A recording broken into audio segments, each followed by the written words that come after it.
وين ما كنتم مرحبا بكم في هذا العدد الجديد من برنامجكم الجزائرية شو. كالعادة فنانين حين يكونوا حاضرين معنا وكذا ضيوف للتعليق على كل الأسبوع السياسي الصحي الثقافي، ولهذا أنا سعيدة جدا كالعادة باستضافة الباحث والعالم لوط بوناطيرو، باحث في علم الفيزياء والجيوفيزياء وعلم الفلك. شكرا على قبولك دعوتنا.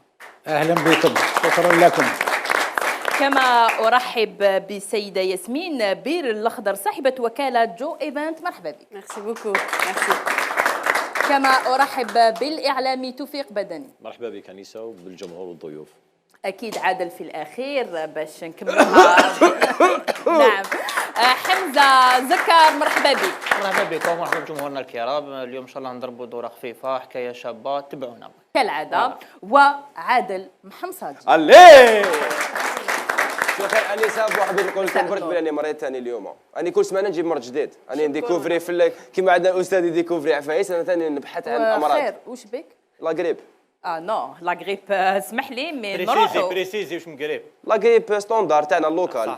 بصح سمعنا الاسبوع الماضي الشعيره، مازال عندي سيكل تاع الشعيره. هذه المره لا غريب ان شاء الله تكون اون سامبل غريب. طحت اون بان في نص الليالي. عاد السمانه الجايه سافا يتر كوا. انا نحب نقول للعجوزه اللي تدعي لي تروح بالعقل برك باسكو كصحت لي. مشاهدينا الكرام ترخي عليكم، ان شاء الله تجوزوا معنا يسوى كما لازم الحال. اي بيان سور سفيك حاره على البيبليك. البيبليك لا حاضر معنا.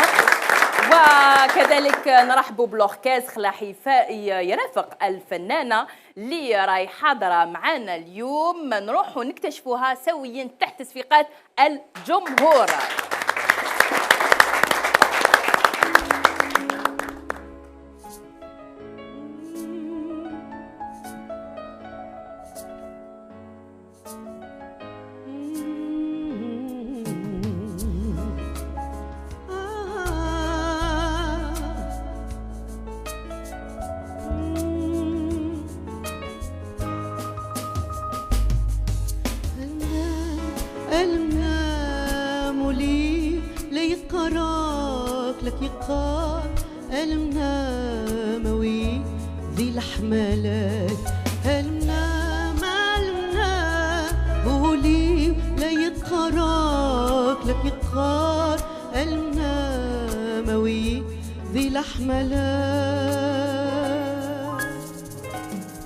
أي صبرة غي صبرة العقل اللي غاب يروح يضيع وركنا اشتقنا دام ندوح. أي صبرة غي صبرة العقل اللي غاب يروح يضيع وركنا اشتقنا دام ندوح. هالنام أي حنين تنومي إذا كثوار ولي ويبضى غبسي الفرق تجي ذا قصار. هل منام ولي لا يقرات لك يقار. هل منام وي ذي الحملك. هل منام ولي لا يقرات لك يقار. هل منام وي ذي الحملك.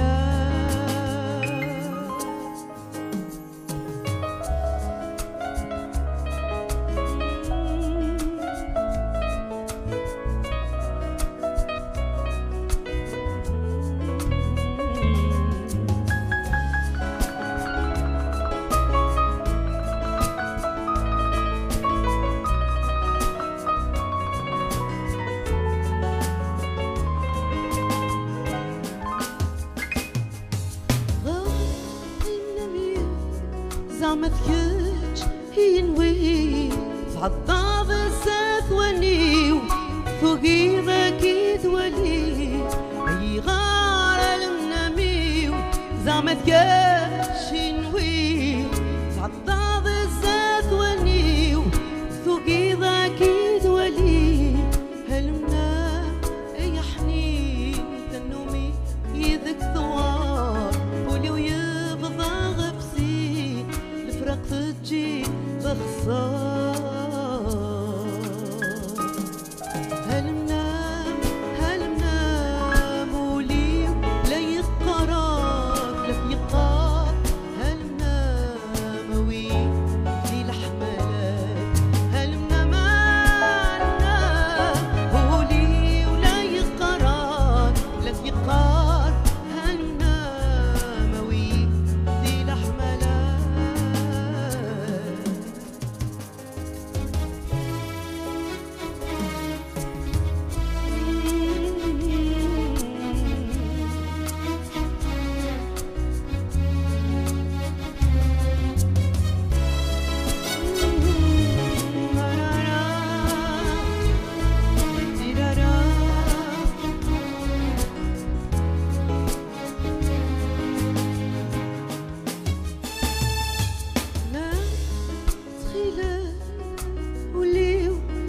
يترجو هوية بدو غذاك دمك في غزو المنام تخيلك ولي ولا يترجو هوية بدو غذاك دمك في غزو هالمنام هيا حنين في النوم يدك ثوار ولي وياك فضاق بسين الفرق تجيب خسار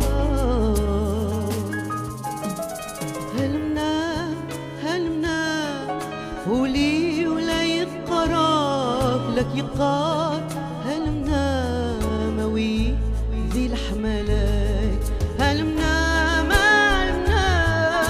ولي لا يقرب لك يقار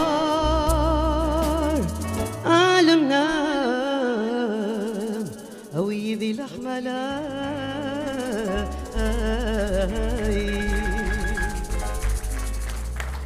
ميرسي.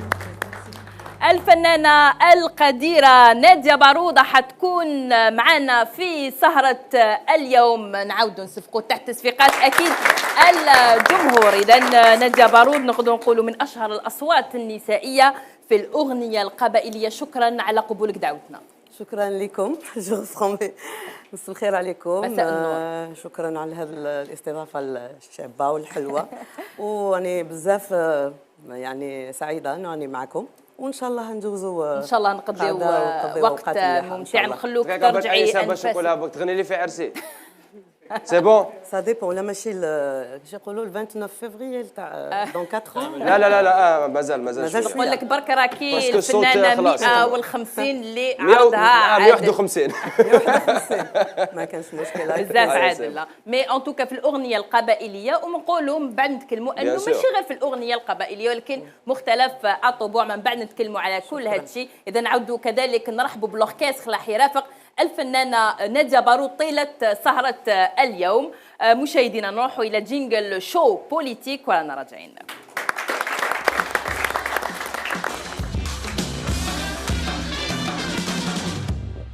إذا الباحث السيد لوط بوناطير هذه المرة أسال الكثير من الحبر لأنه احنا نعرفوا أنه فيروس كورونا راهو نتكلموا عليه أنه في الجزائر أحصى 17 حالة مؤكدة اللي أصيبت بفيروس كورونا. نقولوا أنه الصين راهي عالميا المرتبة الأولى، تليها إيران، إيطاليا ب 103 حالات يعني وفاة من فيروس كورونا. ولكن يطلع علينا الباحث لوط بوناطير وقال أنه هناك يعني منظمة جزائرية عراقية ربما عندها دواء ضد فيروس كورونا. تفضل أستاذ. بسم الله الرحمن الرحيم.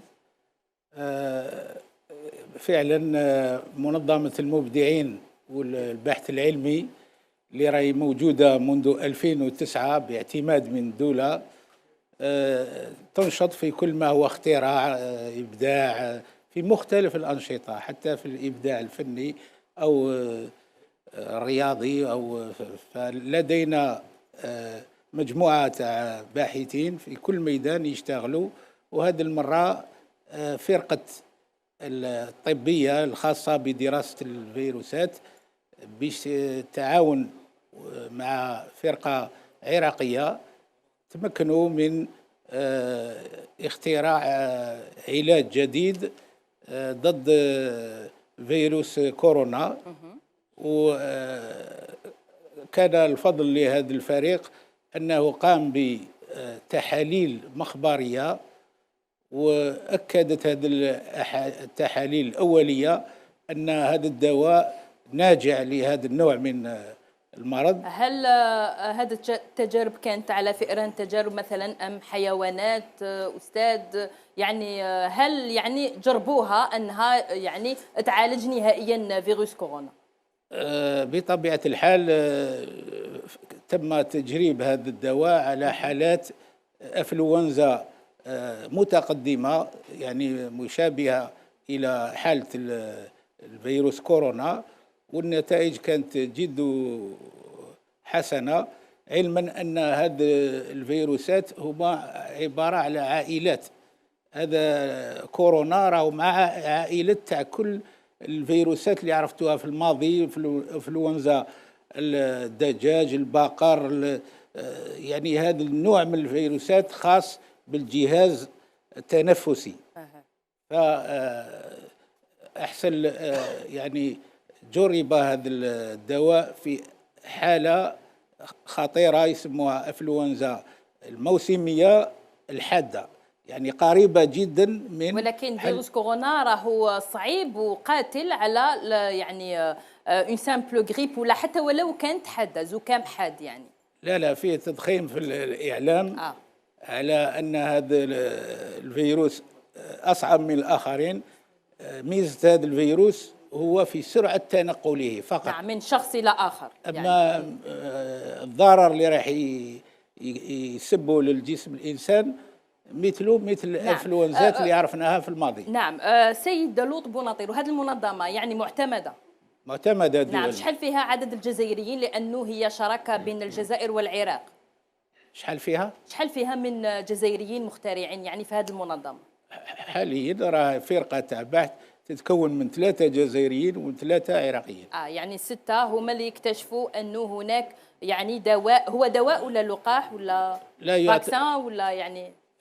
إذا صنفناه يصنف على أساس أنه مستحضر طبي.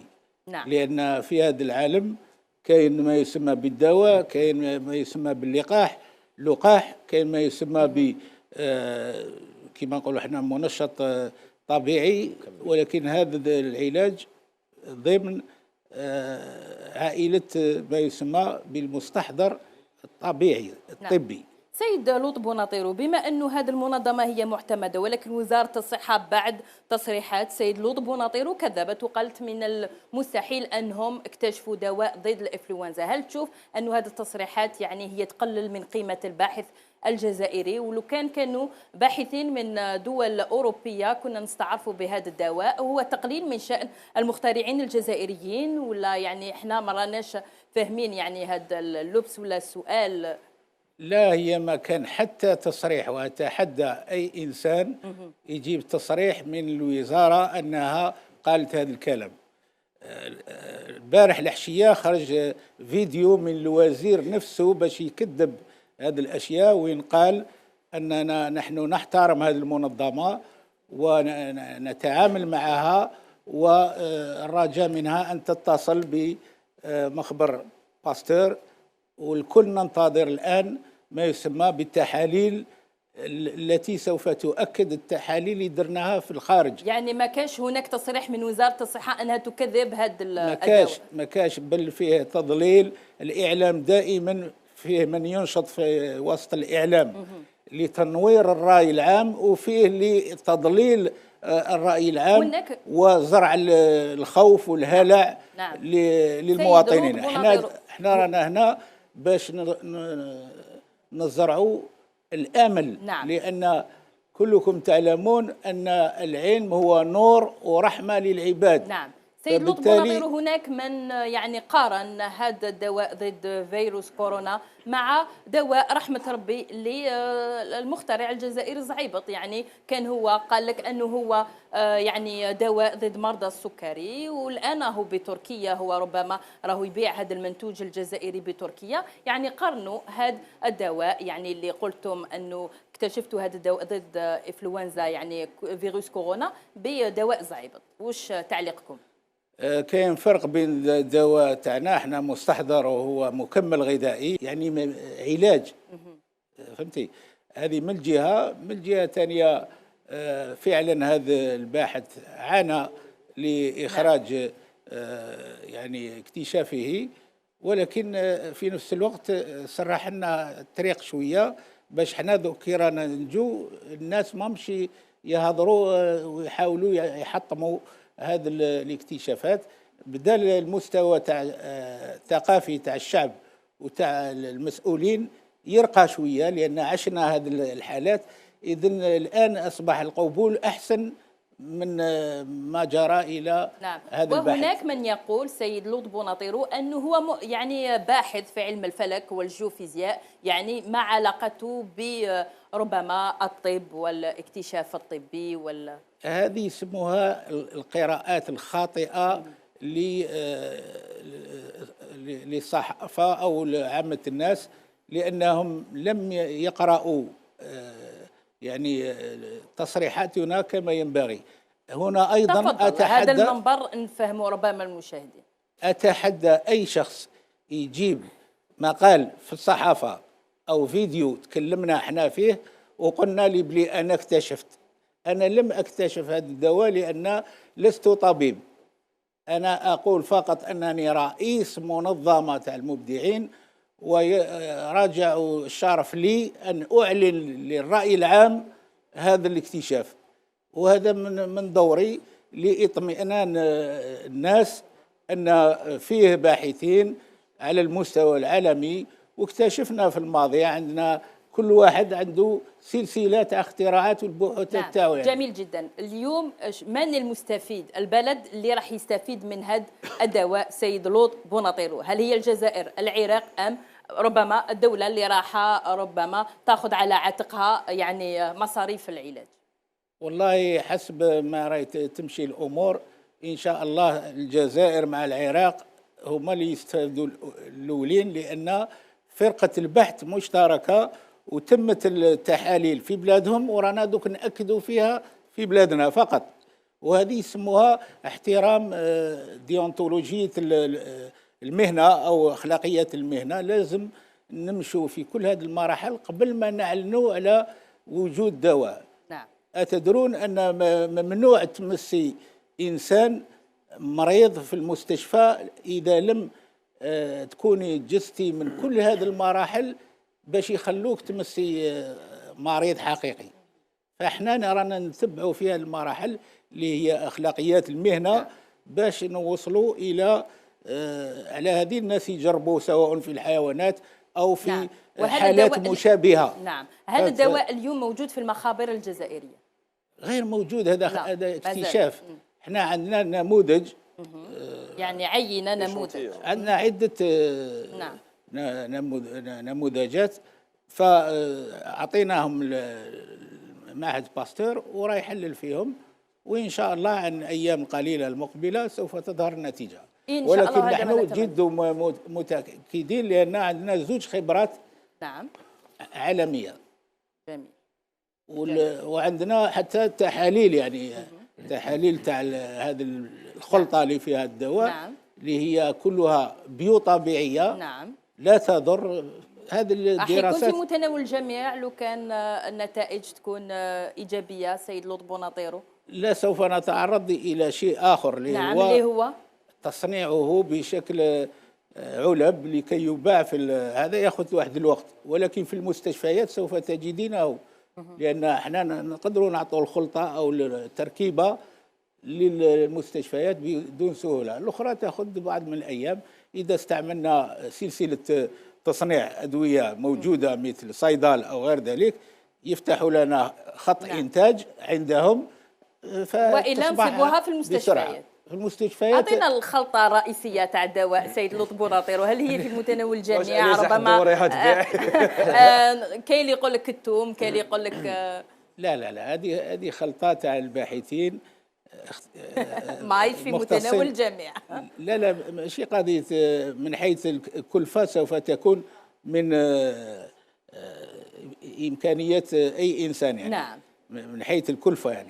أما من حيث التركيبة أو نسب المواد هذه سر المهنة. هذا يسموه الملكية الفكرية، يعني كل إنسان يحافظ ويحفظ جميل جدا، ونشكرك على الصراحة ديالك سيد لوط بوناطيرو. إذا توفيق بدني الإعلامي اللي في كل مرة يعلقنا على الأسبوع السياسي. اليوم رانا أمام فيروس كورونا. السيد لوط بوناطيرو قال لك أنا راني على رأس المنظمة هذه اللي فيها مخترعين جزائريين عراقيين. اليوم نقولوا أن هناك مشكل التقليل من قيمة المخترعين الجزائريين. نعم. أم كان هناك يعني أسأل الكثير من الحبر هذا الموضوع؟ فعلا أنسة، أولا أبارك للأستاذ بوناطيرو على هذا الاختراع. الجزائر تفخر به بطبيعة الحال، حتى الوطن العربي مادام فيه شركاء عراقيين. لكن أنا أشوف المشكل ربما أنيسة في البداية دكتور، أنه مشكل دائما تواصل مع الشعب، مع الجمهور.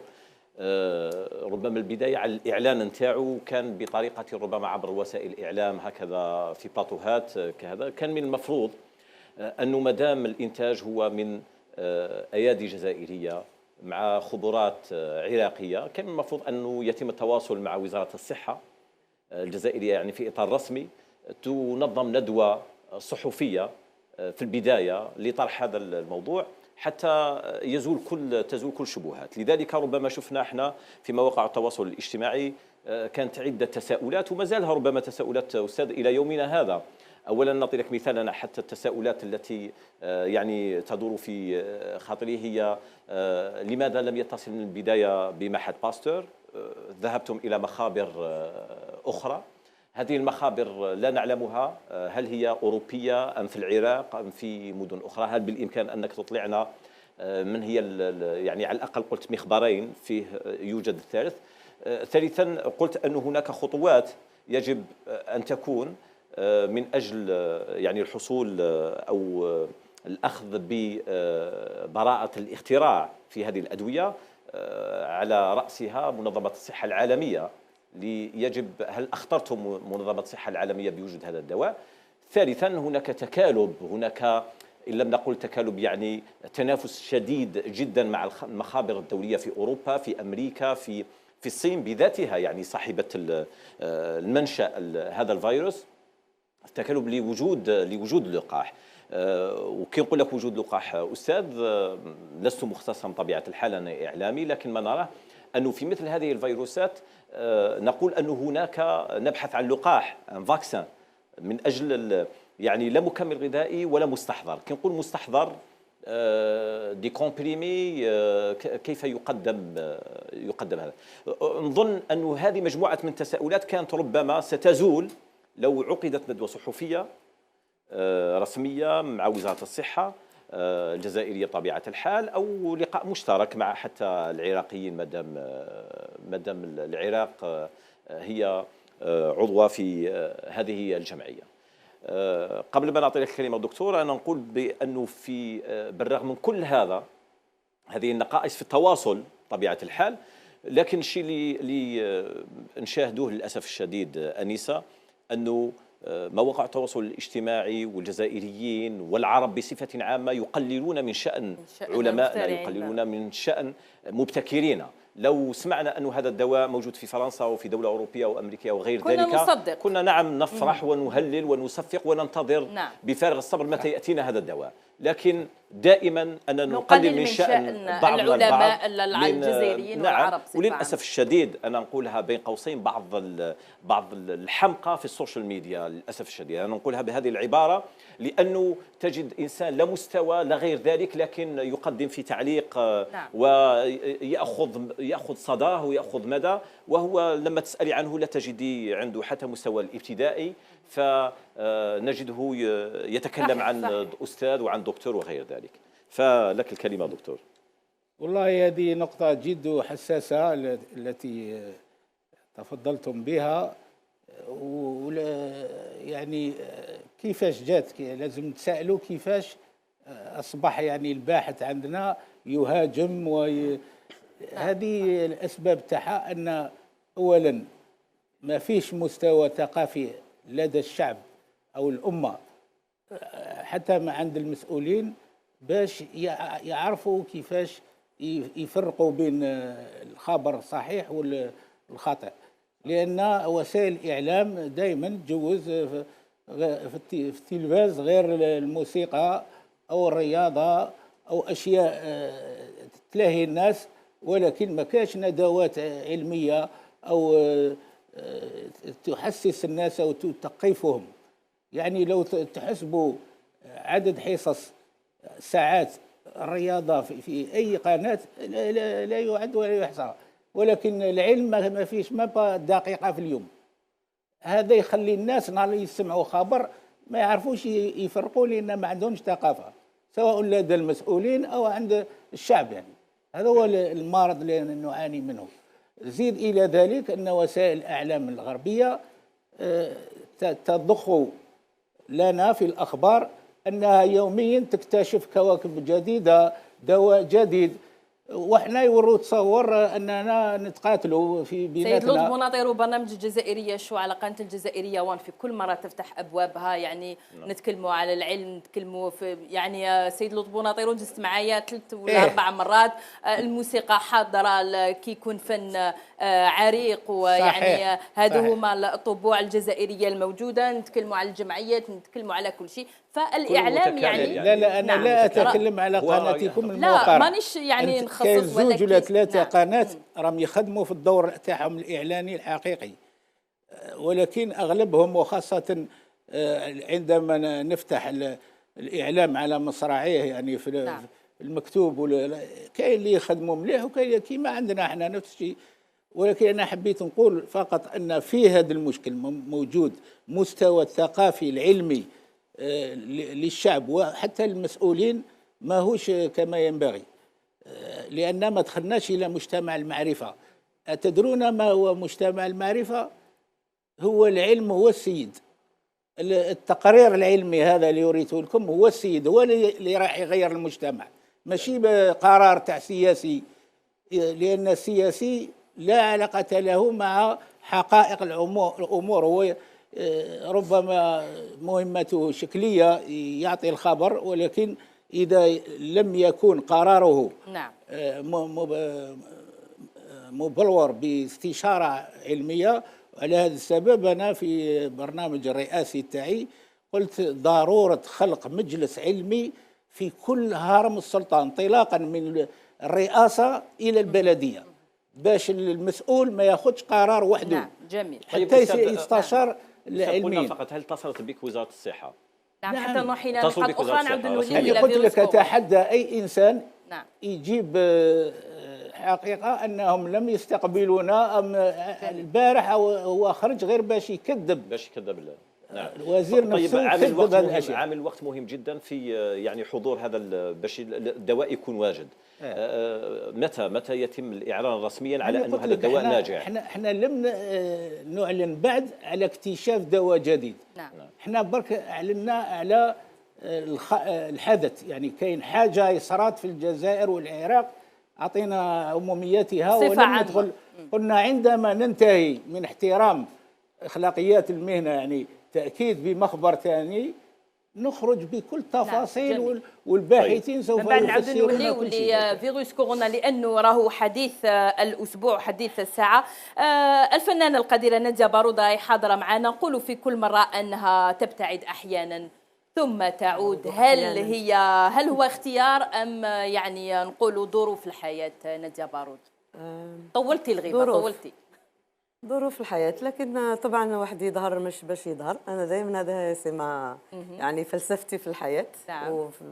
خاصة منذ بداياتي نقول الفنان لازم يكون كي يجي بيزيد إضافة ولا يقدم شيء ولا يجي باش يعلن كما يقول الأستاذ على شيء عن حدث ما، فتمر باش تمر. وساعات كاين يعني حصص اللي تحبذ باش تجوز فيها كيما هكذا جزائرية شو كان فيها يعني اتصال من قبل باش على اساس انه نكون يعني من سنوات، لكن حب لاول مره في برنامج الجزائريه شو. في اول مره في الجزائريه شو، وهذا يعني شرف لي نكون اليوم معكم مع الجمهور هذا الشبابي يعني المحظ والجماعه تاع يعني كل الطاقم، يعني كان فيه استقبال يعني من منذ دخول الباب، يعني ما ندمتش.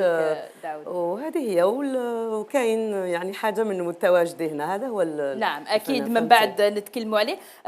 نادية بارود، نقولوا انك مقيمه خارج الجزائر، يعني خارج الجزائر، لكن الان شوفي في البدايات ممكن نكون تواجدي ممكن تقولي 90% خارج، لكن الان بعد ما يعني الاطفال شويه كبروا خلاص، يعني المسؤوليات قلت شويه تاع كأم يعني وفنانة. دوكا دور الفنانة أنها تظهر شوية وتكون متواجدة أكثر جميل. إذا لازم يعني حق الجمهور عليا، ونقول كذلك لازم بالخدمه، لانه ظهري باش تظهري لا. قد ما تكون لابسونس كبيره، قد ما لو روتور يكون واعر. لا انا مانيش يعني ابسونت، يعني الحمد لله باش نقول بالك انا في صح يقولوا لي مقله شويه في باش ندوز في لكن يعني من حين لاخر يعني تشوفيني في موعد معنا ديابارو فوالا تشوفيني دي زيميسيون.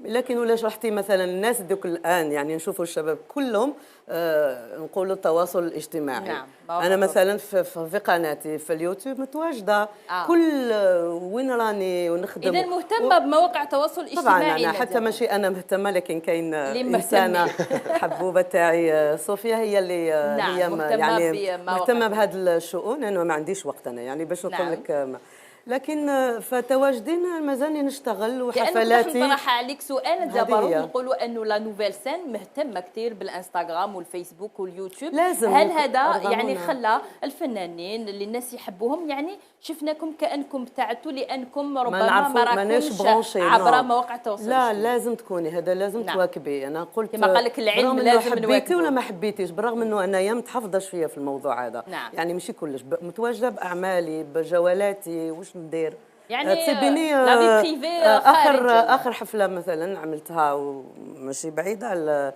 في جانفي. عملت بزاف في فرنسا، عملت في كندا جوله، عملت وكاين جولات جايه. يعني نخدم باش معناتها انه مش متواجده في الان. يعني ما لازمش يروح يفتح قناه باش يشوف مثلا جديد فنان، مش كيما زمان.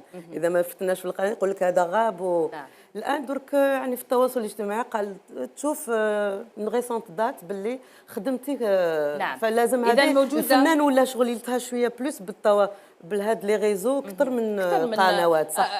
صحيح اكثر من خدمته اصلا. يعني هناك فنانين مهتمين بانستغرام اكثر من الخدمه المام. يعني انا اذا كان شغل فيه تسيبيني متواجده بخدمتي. انا جو سي با انا الانستغرام هذا كاع والله ما نستعمله اساسا. لكن في قناتي في الفيسبوك يعني موجوده متواجده. ندى برو تقولي لي الاغنيه القبائليه فيها الكثير من الطبوع الكلاسيكي يعني الفولكلور، ولكن نعم ولكن ربما اللي يغنيوا الاغنيه القبائليه مهتمين بالاغنيه الخفيفه الخاصه بالاعراس تاعنا. يعني نعم يعني ما تشوفيش انه همشوا شويه الطابع الكلاسيكي اللي عندها كلمات بالنسبه لي انا عن نفسي نتكلم. الاخرين كل واحد حر في طريقته في خطه تاعو في خدمته.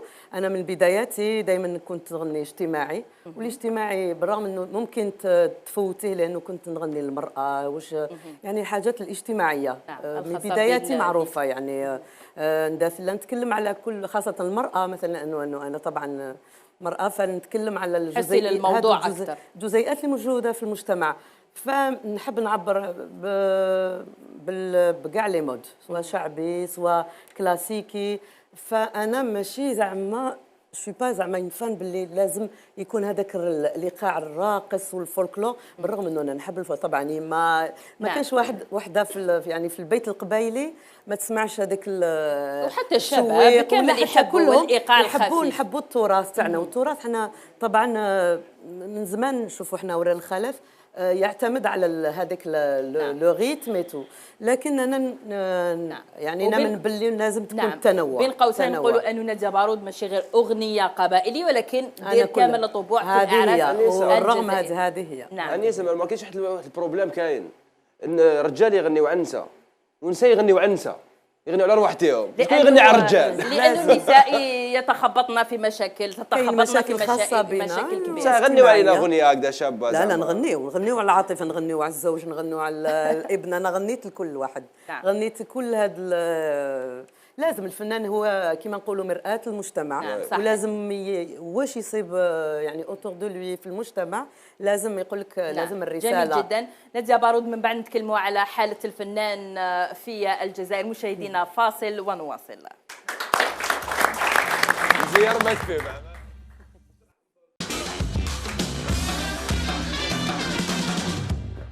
نعود نرحب بكم انتم مشاهدينا. اذا الفنانه ندى بارود راهي حاضره معنا وكذا المخترع والعالم السيد لوط بوناطيرو. يعني في كل مره فرحانين بتواجدك معنا باش تنورنا بكل البحوث اللي تقوم بها. والان اتوجه لياسمين بالخضر. تكلمنا على الموسيقى، تكلمنا على العلم والثقافه، اذا يعني جو ايفنت بماذا تهتم هاد الوكاله؟ الوغ مساء الخير عليكم. مساء النور. ميرسي بوكو. خلعتني بصح ماشي سيتي سالبي هذا هو الهدف. كحله هكذا. ميرسي بوكو بور لاكوي، يعطيكم الصحه. جو تري كونتونت ديتر بارمي فو. واش كنت نهضر على لا بواط؟ نعم، الوكاله جو ايفنت وشنو هما؟ ربما واش تنظم؟ جو ايفنت سي اون بواط ديفينمونسيال. تسمى ديري لي عرسي.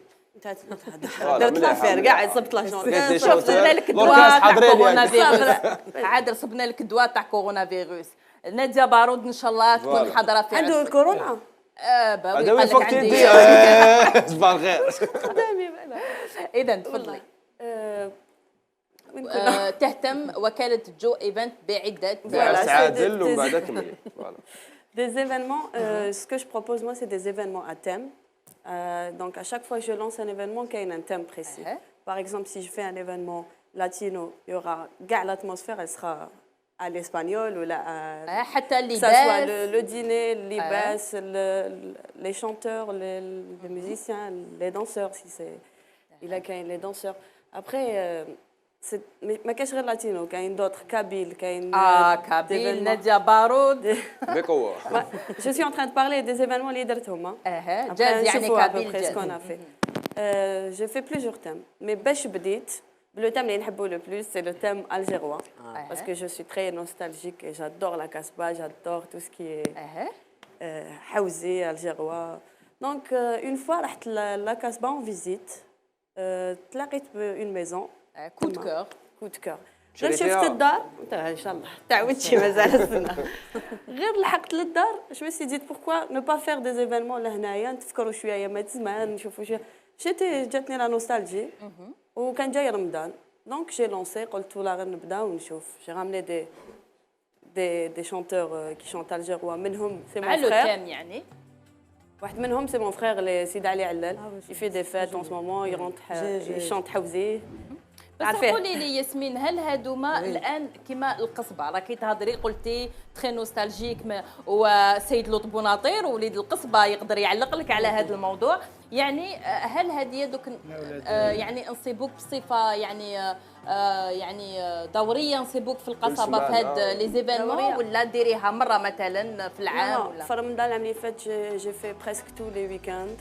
ابخي بعد رمضان كاين الناس اللي قالوا لي عجبنا بزاف الحال، كملي ديري لنا دي زيفينمون في الافطار. وكملتي بعد لونسي جي في مي في الافطار الحق ماشي كيما رمضان. رمضان يعني الخرجه بالك اسهل. فوالا اون بو با فير ان ايفينمون بور 10 20 بيرسون.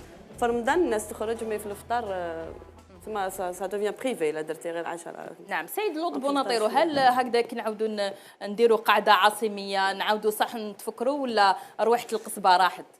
لا مازال يا اخي، مازال يقولوا ولاد القاع القاع والباع والخلخال المرباع والخاتم في الصباع وكل يا ضباع. هكذاك الله عليك. اذا جميل اننا نحافظوا على كامل هذه العادات والتقاليد. ما ديريش العراس مليحه، باسكو صح في الاوروب ولا نعرفوا كاين دي مارياج مع اتام يديروا انتام، حنا في الجزائر ديرها ويخرجوا. نو سي دون مي بروجي ان شاء الله. العراس فوالا تبداي بيا بيان سور. انا لي شونتيون باطل.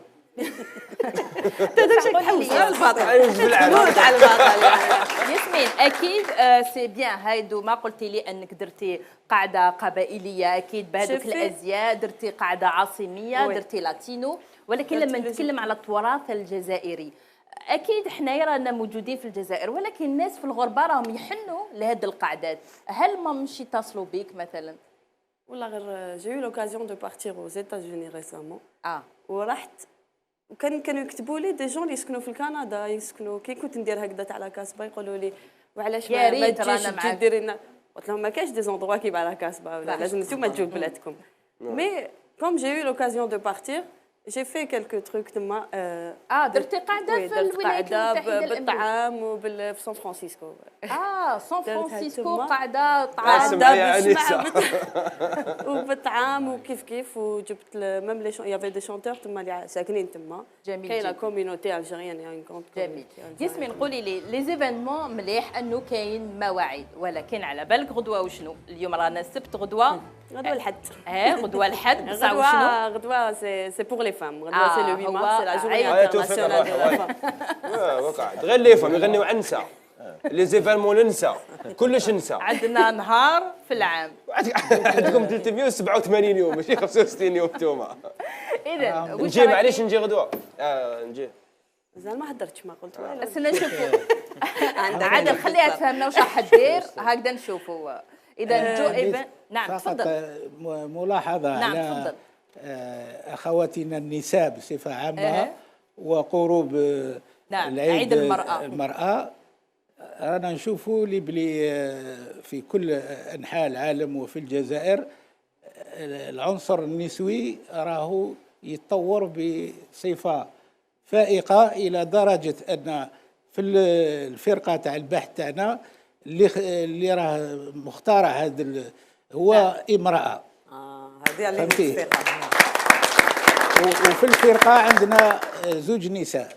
جميل جدا. راهم في هذه القضيه تاع تشارك عطيتنا هديه بمناسبه عيد المراه، هذه هي الهديه الاولى. جميل جدا. اذا جو ايفنت واش هو مجهز لعيد المراه؟ عيد المراه غدوه ان شاء الله. نعم. وراح ندير ان ايفينمون دو فاريتي. انا شاك فوا ندير ان تيم الجيروا دي فوا كابيل خطره هكذا. Pour la journée de la femme, j'ai voulu faire un truc de variété vu que toutes les femmes algériennes on est de régions وربما نحبوا نسمعوا كامل الطوبه باش كل وحده تكون كابيل لازم تشطح على الذوق تاعها، وحده تكون الجيروا صح. وين راح يكون ان شاء الله في l'hôtel Azul à Palm Beach. Il y aura donc 3 chanteurs منهم mon frère علال السيد علي علال. نعم. Il y aura un autre kabyle Sofiane Lasseb et bien sûr il y aura le rail كاين عاقل صغير. Voilà. Donc c'est à partir de 14h, il y aura une collation, des salés, sucrés. بصح قولي لنا الدخله مجانا بالدراهم؟ لا ماشي مجانا. لا انا قلت نسيت. انا قاعد باطل يموت على الباطل. لا انا قلت مجانا جي نجي انا وبدراهم مجانا عادي. لا انا قلت 8 مارس ربما ننسى باطل. شكون يجي رجال يخلصوا؟ كومباني يخلص. لا غير جا اكثر من هذاك. لو كان جيت نخدم باطل هذيك هي. اذا عاودي ما يخلصوش عليا ما نخلصش عليكم. لا بروشين فوا ندير لهم جورني بور لي فام. هاي ان شاء الله. اذا عاودي ذكرينا دونك 8 مارس يوم الاحد. يوم الاحد ان شاء الله à partir de 14h jusqu'à 19h à l'hôtel Azul il y aura 3 chanteurs de variété. جميل جدا. ما بعد نتكلموا على جو ايفنت. اسمحي لي تعيشي على هاد لي زيفينمون اللي ديرهم تفضلنا في الدول المتقدمه اللي السياحه عندهم هي متقدمه. حتى كما احنا نقولوا البنايات التاريخيه، ولا ناخذوا ليكزومبل تاع اسبانيا ولا تاع المغرب ولا تاع تركيا، كاين قصور تدخلوهم في تركيا ولا يديروا دي جورني هكذا سبيسيال تدخلي تصيبي القصر كما كان زمان، يعني تصيبي اللي يحل لك الباب، تصيبي عندك الخادم تاعك اللي يوصلوك حتى للدار. يدخلوك ما من السطاد على بالك. قول لي يدخلوك ما من السطاد. كي تروح تخلص دراهم باش تدخل السطاد تشوفوا اروح ندخلك للسطاد.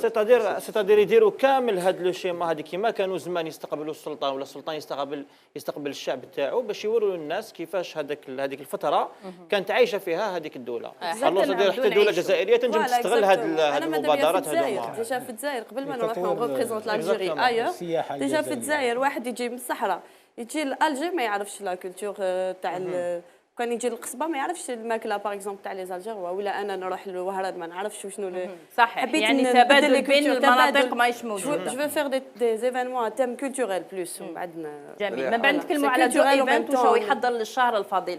سيد لطبو ناطيرو، انت وليد القصبه وشنو هي الاكله المفضله ديالك؟ وحنا نتكلموا على العادات والتقاليد. الأكلة المفضلة تاعي هي العاصمية الرشتة. درتها في الرشتة في لاكاس. مركه بيضة هكذاك الله. ودير لها القرفة من الفوق ولا لا؟ وي القرفة التاويل تاعها كامل مرقة بيضة بيضة أنت تقول لها بيضة في الخيامة. جميل جدا. نادية بارود، الأكلة المفضلة كي تكوني في الخارج وشنو هي الحاجة اللي تحبي تاكليها على بالي طيبي وي على بالي طيبي، ولكن حاجه اللي تقولي كان راني في الجزائر تكون احسن؟ لو كسكس اون جينيرال. الكسكس سي فري كي نحب رشت انا ثاني زايده متوكره في الجي، ويعني امازيغيه الاصل قبيليه، لكن انا بين نحب بزاف هكا الطقوس كيما قالت الجيرواز جادور. جميل. بصح الكسكس يبقى هو الطبق تاعي اللي نحب نطيبه، بصح ما نستلذوش بيان، لانه نحب كي يحضروه لي في الحمد لله جاتي غيشي لا مامون ربي يطول في عمرها. اول يوم كان بون كسكس كابيل كيما قال لك على بالها واش عليه بيان درت ليفينمون كابيل اون في ان كسكس بون كسكس يعني قبيل عباك باللي من منطقه لمنطقه جميل جدا يختلف لهذاك الكسكس. جادو نادية بارود، قولي لي صحيح ولا عندي معلومه، لكن هل صحيح درتي ادب عربي؟ عربية صحيح ولا جاتك مغري راكي شغل والله غير جاتني يعني كيفاش ما يعني ادب فيها شحال من لا ادب عربي قلت بالك درتي انتربريتاريا ولا جوجو قالت تقري عربيه ادب عربي قالت تقري عربيه ولكن ادب عربي ما حقيقه لكن لا من البدايات عمري ما كنت درت ادب عربي ليسانس في خريجه ادب عربي في التسعين. دوك يبداو يحسبوا العمر استناو ستوب فوالا. يعني مارست يعني كنت استاذه يعني سنوات يعني. بس حقيقة نادية بارود نحسوا انه الفنان كي يكون عنده مستوى يعني الادب كيفاش يتكلم يعني هذا شيء جميل، لانكم راكم تمثلوا الجزائر خارج الجزائر. هذه هي لازم يعني يقول لك ديفا يقول لك يعني كما قلتي يكون واحد على الاقل مثقف، حتى اذا كان ما تمدرسش ولا ما كان، لكن الواحد كان فنانين بزاف عصاميين يعني في وقت زمان يعني العمالقه تاعنا اللي فاتونا ما كانوش يعني ما عندهمش شهادات كبيره. يبقى انه هذا يعني اجتهاد جهد شخصي انه الواحد على الاقل خاصه كي يخرج لبرا انه يكون عنده نوع من انه يتعلم بسرعه الحاجات البسيطه اللي هي وشنو الحضاره السيفيزم كما يقولوا، تبدا من تما ومن بعد الحاجات تبدا في كل واحد ومن بعد مستواه. ما راحش انا نجيك في بلاطو مثلا تحكي لي عن النثر ولا الشعر الجاهلي ولا راح نقول لك التخصص تاعي، لكن يبقى كل واحد نعم هذا الاجتهاد خاص. وفنان ممكن على بالك اللي يحتكر ويخرج بزاف لازم هكذا يكون عنده يعني اقل شيء ثقافه عامه. نادية بارود، رغم نقولوا انك ابتعدتي ولكن دائما حاضره. اليوم الساحه الفنيه الجزائريه راهي تعاني، حاله الفنان راهي يعني ما نقدوش نقولوا راهم في حاله يعني يرثى لها. تعليقك، هل تشوفوا أن الأمور تقدر تتسقم للفنان الجزائري؟ لا كاين محاولة، ما تقدرش تقولي يرسل خاصة نتكلم على أنا يعني نحس روحي أكثر يعني فنانة يعني في الغناء أكثر من بالرغم أنه جمعت الاثنين. نعم يعني التمثيل والغناء. ما نتكلملكش على شريحة الممثلين لأنه مثلت في بداياتي، فمن بعد شوية ابتعدت لأنه ما كانش أساسا ما كانش إنتاج يعني باش. نعم صحيح. ولكن في ميدان يعني الغناء قلت لك هذا شوفي كل واحد وكيفاش راهو يشتغل. بصح اليوم نادية بارود، اليوم لو كان ما كاش الاعراس هل الفنان يقدر يعيش؟ لا طبعا انه شوفي كاين اجتهاد، ما نقولوش بالوزاره لانه باش نجيك انا هنا كيما بزاف من الفنانين جايين في كاع واش ندار. لا لانه كاين سنوات انا بدايتي كي كنا نعم. ممكن نحكي لك على ظروف اللي مرينا بها احنا سواء في لوكاشي سواء في الجوالات اللي كنا، وكانت اصعب لانه كان الظروف ما كانتش كاع حتى الامنيه ما كانتش الامنيه يعني كنا يعني نعمل. لكن بالرغم هذا كان فيه انتاجات وكان فيه نحكي على الاغنيه كان فيه شغل يعني كان فيه خدمه اللي خرجت للناس. ولدرك مازال يقول لك العصر الذهبي الحمد لله يعني ماشي انا يعني الشهاده الكل يتكلم يقول لك معليش ننكروا على هذا الجيل اللي راهو يشتغل بامكانيات بكل واش راهو يتواجد. ومن بعد تطالبي من يعني الوزاره دوكا دخلت في سياسه اخرى، الناس راهي على مستوى اخر راهم شاغلين بحاجه واحده اخرى. سي فري كأنه الثقافه شويه كيفاش نقولوا ماشي منسيه، مهمشه شويه لانه كاين فيه اولويات. نعم. لانه تجي في الاولويات، يعني مثلا باش نشتغل واحد نغني كاين اولويات، نروح نعمل باش نجيب مثلا الاولادي واش ياكلوا. فالفنان هنا باش نجي نقول لك انا ما نشتغلش في اذا كان البلد حاله كاع كما قال حابس وانت راك تحوس باش صح انه هذه السنوات الاخيره ما كانش شغل، ما كانش تنظيم، ما كانش كاين حاجات، وبقاو الاعراس هما يعني المنفذ الوحيد اللي بزاف منهم انا وحده. واش راح نقولوا يعني احنا من حل كل المنظومه هذه اللي راهي تصير فيها البلاد، خاصه السنوات هذه راكي شفتي كيفاش ما كان يبقى له الفنان لازم يصيب كما قال المنفذ. نعم. ما يقدرش يستنى غير فهمتيني الجهات انه انا ما عملوليش ما عملوليش. اعمل انت، لازم اشتغل انت، لازم انت تشتغل كذا. نعم. الفنانين يقول لك اشتغل انت وقدم انت، ومن بعد قدم الجديد واعمل وخدم وكاين امكانيات ليه. نعم. ومن بعد لا ما كانش، لانه قنوات كلش محلول دوكا. وراه المشكل انه في تنظيم الحفلات، اذا كان دراهم ما كانش على الجميع. نعم. ما يقدرش. والان الحفلات ربما راهم يتصلوا بكم مباشره لما ديروا حفلات في الخارج. نادية بارود مباشرة يتكلموا مع الفنان. كاين يعني وزارة المعنية يكون فيه تبادلات. ما كانش الآن رانا نخدموا مع الخواص وهذا يتصلوا مباشرة. الخواص. وفي الجزائر الحفلات اللي باينه يعني معروفة، يعني عندها دي بيجي اللي باينين وهبطت مع حل واش البلد. نعم. من بعد نعودوا نتكلموا على التمثيل والجديد تاع نادية بارود. سيد لوط بوناطيرو، نعودوا نوليو ربما مع توفيق بدني لفيروس كورونا من بعد نغلقوا القوس. هناك من يقول انه هي حرب بيولوجيه، يعني خلاص عهد الحروب يعني المباشره، هي حرب بيولوجيه اللي ضرت الصين وايران. تعليقكم سيد لوط بوناطيرو؟ والله العلم سلاح ذو حدين، يقدر يفيد الإنسانية وتقدر يضر الإنسانية بالعلم. وعندكم مثال تاع القنبلة النووية، يعني تقدر تدير بها طاقة لتمشي بلدان أو الطاقة الشمسية، وتقدر تحطمي بها يعني عدد كبير من البشرية. فبالتالي تصبح المسؤولية عند الإنسان هو كيفاش يستعمل هذا العلم. وعلى هذا الشيء احنا كي نطلبوا ربي نقولوا يا ربي اعطينا علما نافعا، لان فيه العلم اللي ما ينفعش الضار.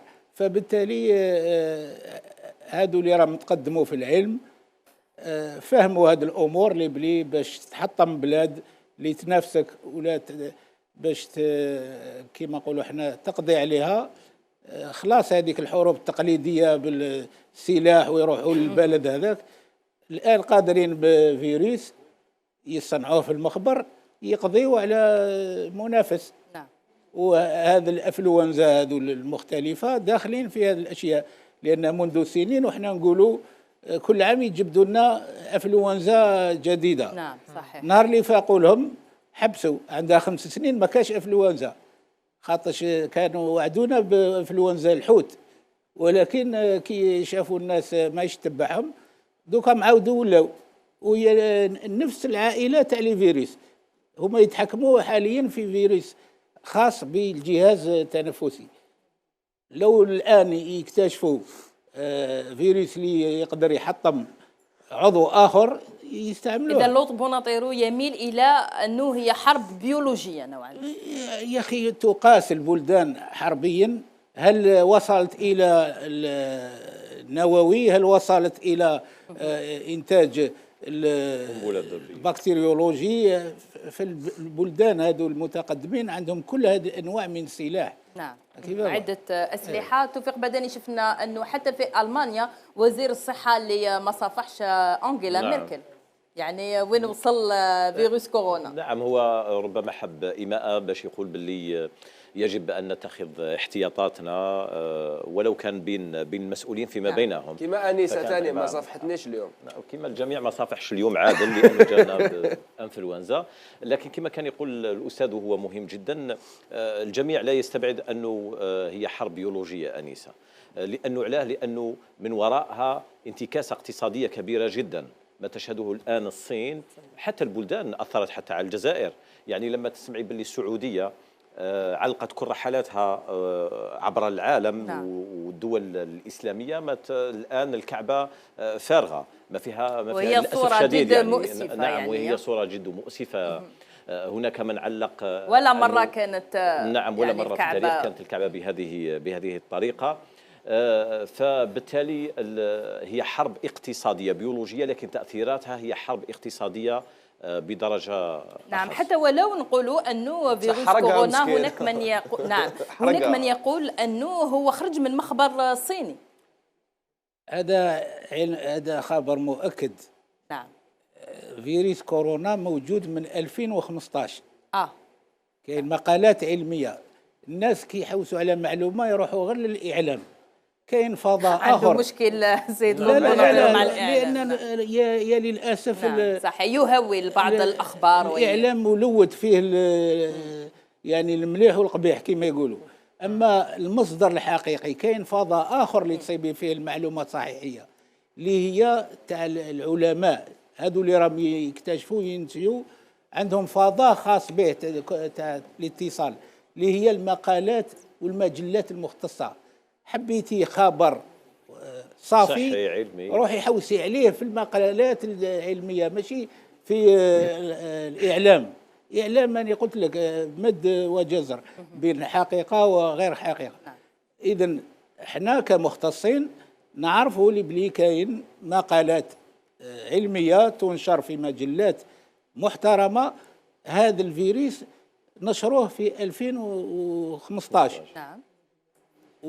والآن كما سألني أخ نعم مقبل هل هو لقاح أم دواء؟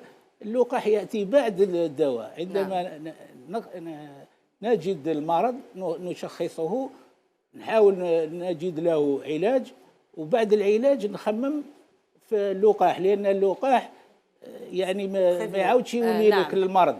اما العلاج نداويك اليوم بالك العام الجاي تعاود نعم. هذا هو الفرق. سيد لطفي بوناطيرو هذه المنظمه شحال عندها اللي راك على 2009 باعتماد من الدوله، وحنا ننشط في عده ميادين. يعني حتى ولو فيروس كورونا ظهر في 2015 كان عندكم الدواء يعني؟ لا احنا ما كانش عندنا، احنا نعم. الناس كانوا يخدموا على عده فيروسات بصفه عامه بينهم. وشنو كي يظهر هذا الفيروس وجهوا بحوثهم نحو المشكل، لأنه طارئ وخطير والناس يتموت. احنا كي خرجنا بالخبر الأولي غير باش لاطمئنان الرأي العام أن فيه علاج فيه حل. لو كان ما كانش هذه المعلومة ولكل داء دواء، وهو كذلك. نعم. كل داء جميل دواء. جدا. سيد لطفي بوناطيرو، هل ينتظر لطفي بوناطيرو اتصال من قصر المرادية ربما باش ياخذ بعين الاعتبار هذا الاكتشاف، ولما لا الجزائر تكون سباقة يعني لاحتضان هذا الدواء؟ هذا الخبر هذا موش لعب. نعم. احنا راه عندنا اتصالات من دول اخرى تنتظر، احنا اللي شادين روحتنا في البلاد. لو ما يكونش فيه تدعيم من عند الدولة احنا نروحوا نخدموه في بلاد اخر وراهم اتصلوا بنا. وشنو هي يعني الدول احنا اللي حبينا شرف البلد. نعم. ورانا في مرحلة تغيير ما تنساوش. يعني كي تشوف رئيس يقدر العلم ويدير كاع الوزارة تاعو من الجامعة الجزائرية، هذا تفاؤل خير. والبارح وزير يقول احنا نخدموا مع المجتمع المدني. احنا كمنظمه نعم. رانا شريك الدوله. كي تعطي لي اغريمون يتسماني شريك تاعك، لازم تخدم معايا، ماشي يجي نحلك. اخترتني شريك مهني كما كاين شريك النقابي، احنا شريك مهني في البحث والعلم وكلش. الدولة ما تخدمش وحدها. نعم. تخدم مع شريكها. الدول اللي اتصلت بالمنظمة سيد لطفي بوناطيرو لا حابة تحتضن هذا الدواء؟ والله لكي لا أشوش على العلاقات هي ثلاثة، ولكن ما نقدرش نقول الأسماء تاعها. أوروبية أمريكية هذه الدول؟ لا ماشي أمريكية. أمريكا راها هي في حد ذاتها لغز. كيفاش كاع البلدان عندهم انفلونزا هذه الا امريكا، والامريكان ما عندهاش علامه استفهام. اذا بيان سور هذه اشياء الانسان يسالها. صح أنا حبيت لو تركزوا شوية على الجانب الوقائي. نعم. الوقائي ما بيد الدواء يخرج باش ما يكونش هلك. احنا نعرفوا حاجة، إنسان اللي مربي وموالف يعني عنده نظافة، يغسل كل أسبوع، يتوضأ خمس خطرات في النهار. نعم. يغسل يديه، هذا راه وقاية له. كاين أيضا أنواع أخرى من الوقاية اللي هي باختصار سيد لطفي بوناطيرو، اللي هي إكثار من ندوات تلفزيونية. نعم. لمحاربة الفيروس ومحاربة الجهل في رؤوس الناس. تولي تحارب كل شيء. نعم. لأن راه في معلومات خاطئة. نعم. هذا الفيروس خطير في التنقل ماشي في المناعة. لأن لو مثلا الشباب كما الأخ قدم، هو شاب عنده مناعة قوية، هذا الفيروس يمس الشيوخ، العجزة. نعم. أولاد صغار. نعم صحيح. اللي المناعة تاعو ضعيفة. هو يقدر يحارب الفيروس بالمناعة تاعو. نعم. سمعتي انسه تري امبورطون. الشباب اللي راه وانا على بالي المناعة تاعك راهي مليحة. الشباب اللي راه متخوف، هذا الشباب عنده قوة. نعم. راه في صحيح. وتكلمنا عن التغذية السليمة في عز عمره. نعم. إذا المناعة تاعو قوية، ما عنده عليه يخاف. شكرا سيد لطفي بوناطيرو، اللي في كل مرة سيد لطفي بوناطيرو لما قناة يعني باش يعني يعرضوه في بلاطوهات، في كل مرة يقبل الدعوة، وهذا لطف منك على كل هذه التوضيحات سيد لطفي بوناطيرو. نديا بارود لطف ومسؤولية. نعم أمام أكيد الله. أكيد أكيد أكيد. نديا بارود شنو حنسمعوا الآن؟ كاميليا، لأنه لوي مارس سي اون شانسون فيها شوية جو. هاي تخي بيان باش يكونوا في فلوتان على المرأة. إذا مشاهدينا فاصل وأنا راجعين بالموسيقى مع الفنانة نديا بارود.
بحني قني الخيار انت حبايب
نادية بارود راهي حاضرة معنا لومبيونس في برنامج واحد، برنامج الجزائرية شو في قناة واحدة، قناة الجزائرية 1.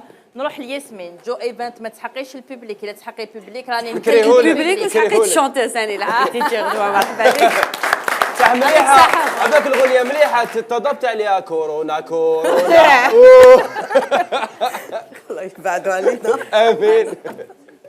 نعم اذا نادية بارود لومبيونس هذه هي ça donne envie à l'Aras. Un petit avant-goût avant le gala de demain, comme c'est la chanson qui a suivi la promoteur pour le gala justement de demain, Inch'Allah. Même le 8 mars. Voilà, allez. واش قالت لي جوجو؟ قالت لها خدامه غدوه. D'accord. راحت. Non, je peux venir, hein. Ça va ونديكم. بصح ياسمين راكي دوكا في هذا في الدومين لازم تبلعطي. تيبي ظنك نادية بارود تجيك اليوم تقولي لا غدوه تجي بالك وعلاش لا على بالي وتشي ممكن وتشي ممكن حنا يدينا غضيب عندنا 3 سنين هذا وين صحيح. اما لا تجي غدوه على هذه نقول لك نجي. لا عندها حفله عندي جوستومون حفله غدوه ان شاء الله في دار الاوبرا. هي ثاني مشاركه لي في دار الاوبرا ان شاء الله. راح يكون حفل ماشي برك للنساء نقولوا العائلات الجزائريه، لانه نعرفوا حنايا عندنا انا ومجموعه من مش مجموعه يعني هما فنانين. كاين معنا نوريه شونتوز كابيل اوسي، ويعني هما حبوا يكونوا يعني خاص بالاغنيه القبائليه، لكن يبقى وكاين رزقي وعليه هو اللي كان فاز في الحان الشباب مؤخرا. ونعرفوا على هاد الفنانين يعني احنا سوا 3 ماشي فقط في الاغنيه القبائليه. راح يكون فيه مفاجات ممكن خلال الحفل. نوريه تغني كذلك يعني الحوزي والالجيروا. رزقي وعليه عرفوا بزاف الحان شباب يغني كل طبوع، لكن يبقى انه يعني احنا معروفين في الاغنيه القبائليه. وان شاء الله تجمعنا. راح يكون فيه لمه كاملة عائليه وان شاء الله غدوه ان شاء الله على الساعه 5 ان شاء الله. الخامسة نبداو الحفل في دار الاوبرا، يعني نقدموا كيفاش نقولوا دعوه عامه لكل العائلات للناس اللي راهي تشاهد فينا. عندي برك نيغوسياسيون برك تما تبدا 5 تاع العشيه تما تروحي لي ريبات شويه افون. وي شحال تخلصي باش تجي قبل؟ قالت لي على 5 تاع العشيه تجيني الصباح. اكيد الموعد راح يكون. هذه هي الجزائر يعني في لازم كامل الفنانين يكون عندهم نعم يكون كل واحد كل واحد بالك اللي ما عندوش سياره يتنقل وين المحيط ديالو. اذا الموعد في دار الاوبرا مع نادية بارود ومجموعه من الفنانين المعروفين بالطابع القبائلي، ولكن مش حيكون الا الطابع القبائلي. واكيد الدخله ماشي خاصه بالنساء، يعني حتكون جو عائلي. نعم دعوه عامه. مشاهدينا نروحوا الى جينجل نديروا دوره مع حمزه الزكار.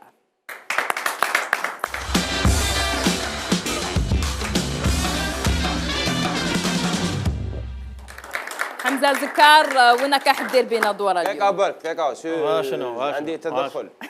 دخل خف والشجره ديالك قاعد لابسها كيف هاديه شبيك هاي يعيطوا له الشجره هذه جوستومون خدا منها اللقاح باش يزاد تاع الكورونا. ما حبيناش هذا هو الورد اللي يفتح ويدبر بالك. فوالا خلونا نحكيو دوك شويه. راك شباب سي فكره كولور دو تيزيو. الله يسلمك تعيش بارك الله فيك. عينيك شابين. اني سيد ضحك. عندك مشكل مع عينين حمزه جبل لا باسكو اوي يدير بالعاني. علاه؟ اوي نحيف لا سيزون اللي فاتت في رمضان كان يدير نوادر. هاد الخطره ولا لحن نوادر. زقمت النظره تاعي الحمد لله. الحمد لله لي لونتي. بون نتكلموا على موضوع اليوم ما نقولوش مع عدل وكدايا. بون موضوع اليوم موضوع اليوم راح يكون صدر شويه متنوع بارابور واش هضرنا في الحصص السابقه. فوالا حنتكلموا على شعراء الجزائر مش حنتكلموا عليهم كامل. شوف اللغه العربيه راهي حاضره اليوم. العالم راه حاضر اليوم. ليفنت راه حاضر اليوم. كلا العالم فكرتيني اننا فقدنا هذا الاسبوع هدايا عميد المؤرخين في الدول العربيه والعالم الاسلامي اللي هو ما يكونليش ما تخافش سهيل زكار. هو مؤرخ روسي عفوا استغفر الله سوري. اللي فقدناه هذا العام هذا ربي يرحمه رحمه الله. وكان مختص في الحروب الصليبيه. عنده مجلد فايت 200 مجلد على الحروب الصليبيه. نعم مؤرخ سوري. اذا قلنا على شعراء الجزائر. سوري لا غلط قال تونسي روسي سوري غلط. اذا قلنا انه شعراء الجزائر كنا تكلمنا على سيدي خضر بن خلوف، عندنا بن تريكي، بن سهله، بن مسايب. نعم. عندنا ايضا حتى سيدي عبد الرحمن الثعالبي اللي كان ايضا من شعراء الجزائر، وسيدي بن علي ايضا الحنفي اللي كان ايضا شاعر هنا في الجزائر.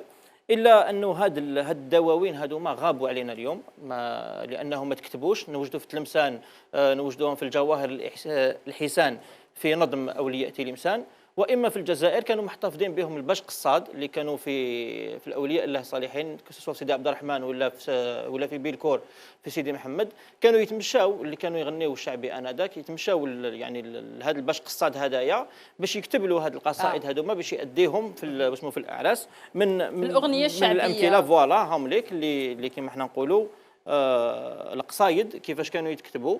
مين جبتوا سي با دو فرونسي هدايا، هذه مش عربيه وهي عربيه على كل حال.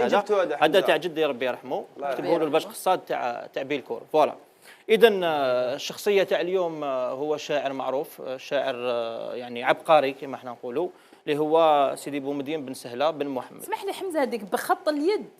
انا عماه الباش قصاد تاع بيلكور تاع سيدي محمد، تاع سيدي محمد بوقبرين، هو اللي كان يكتبوه سي 1952، صدر هذا الديوان هدايا في عمره 68 سنه. نعم فوالا. قلنا بن سهله راح يجمع ما بين الشعر والخيال، وحنا قلنا في الحصه يعني الاولى لما كان يعني مطرب تاع الشعبي، قلنا بانه الشعبي يتفنن في وصف المراه، بصح بطريقه يعني جميله جدا. اكزاكتومون. وكما قالت الاستاذه ايضا، قالت بلي انه الكلاسيكيات غابت على الساحه الفنيه، لانه ما نرجعوا لهذه الدواوين هذوما اللي تكتبوا زمان. اذا بن سهله من مواليد مدينه تلمسان او حاضره تلمسان، عاش في القرن 13، عاش في العهد العثماني اللي كانت تمر به الجزائر. كان محبوب لدى التلمسانيين، وكان يخدم كامل اعراس العائلات يعني التلمسانيه، الى غايه ما كتب قصيده على فتاه واسمها يعني بدره. بدره. نعم. هذه بدره هذه ما كانتش يعني طفله كما احنا نقولوا عاديه، بل كانت زوجة باي وهران. فيعني تغنى بجمال تاعها وكذايا. صح كانت متزوجه. هي كانت مرت باي وهران. تغنى بها ببدره. يعني كانها كما احنا نقولوا السلطانات هذاك اسمه هذيك لا ريجيون هذيك فوالا. خليفه تلمسان دار بهم بيتيسيون لباي وهران، وسجن بن سهله في مدينه وهران. ولكن بدره هذه ما تقوليش هي اللي شفعت له عند باي وهران عند راجلها، وقالت له ما هو الا شاعر يعني تغنى بالسلطانه سيريان الشعر ما فيها والو وخلاص. هذه هي. هو كافها بقصيده واحده اخرى اللي واحد الغزال لغايه اليوم. لا لانه كانوا قصايد تاعو على بدره كانوا يعني شغل سطحيين كما احنا نقولوا.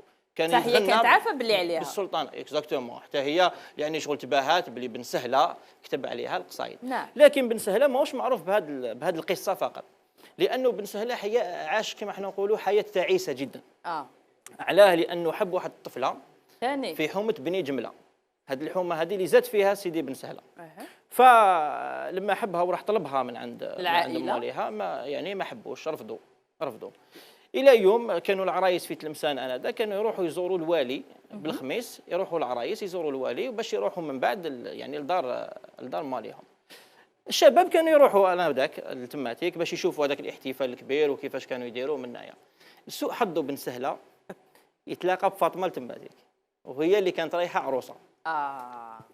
يبدا يجيب بيوم الخميس واش داني، يقول لهم سبحان خالقي سلطاني، من لينا مربي عالم الاسرار، قدر رادني وبلاني، زليت بالقدام وشفت بالبصار، حتى لقيت من سربتني، بالحسن والبهاء والزين المسرار، يوم الخميس واش داني، لاقيت فاطمه مسبوقه الشفار اللي غرامها نبكي بركه والله. تبكيش ما تبكيش. في هذه القصيده شحال واعره، في هذه القصيده يوصفها، يعني يوصف يقول لهم شبيهه الغزال الصيني هذه فاطمه انا عماه، ومن بعد يعطي السومه تاعها، يقول لهم اللي غرامها مضاني تسوى 100 هيفه غير المختار، و100 جاريه سوداني، تسوى 100 على الجبنات الكفار، تسوى خزاين العثماني، تسوى مال بنات فاس الهند والتجار يوم الخميس واش داني. يعني يوصف فيها. هذه القصيده هذه خلاها وصف بها يعني هذه فاطمه. القصيده الثانيه بعد عام، بعد ما راحت عليه بعد عام، يوصف فيها نفسه، ويقول في القصيده سمحوا لي بك ناخذ بك دير نواده دير يعني نواده. لا صاي شفتها خاطر علاه من السهل انه هذه القصايد مانيش عارف الى تعطيني الراي تحفظهم افيك لا ميوزيك صح لو كان هكذا يجوا شويه الطالب يقول لك في وقيه هنا قلبي لا يمتى يستراح. هذه يعني يوصف روحه والحزن تاعو اللي كان فيه ويقول لهم بلي مثل الطير اللي واقف في السجان وكذا يومنا ويقول لهم تبعت رضاك اليوم وهذا عام يعني يقول بلي عام. وفي هذه القصيده ثاني يقول بلي حاروا فيك الطلبه يعني راح زار الطلبه وزار يعني كذايا واحد ما فادوا حتى تجي من بعد القصيده تاع الطالب يقول لهم خاطري بالجفات عذب لا باين ينسى هذه الغزاله مسبوقه الشفار نارها في الليل تلهب حرقت قلبي وجيحت غصني وذبال ما استطبيب بالغرامها فايت نسال وين دواك يا الطالب غاب دواك يا الحاكم.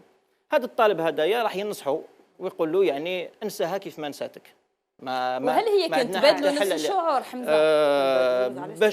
باش تبادلوا نفس الشعور لا لكن صح العائله تاعها اللي ما حبتش اكزاكتومون بصح هو يعني قعد في هذيك يعني المسار تاعو لانه في التاريخ يقول لك انه ما تزوجش انه قعد حياته كامل غير اللي ظهروا هكذا لا غالب يقول لك حتى نضم عليها قريب 40 قصيده نضم عليها 4 سنين من بعد يكتب عليها قصيده واحده اخرى تاع سيدي من يسال على كحل العين سيدي من يسال على رمده الغزال الساكنه خلافي جبل بوقرنين اللي تحت كوده سكنت تشق الجبال من الحسود ليها مصت منين ومن بعد يقول لهم بكيت الملوك والروحانيين على فراق ولفي دبلة العيان منها مريض كياتي مختلفين يا رفع السماء يا عالم بكل حال يا خلق العباد بجاه الحسنين لاقيني بولفي فاطمه تلقى الدلال غير الغزال ولفي كملت الزين.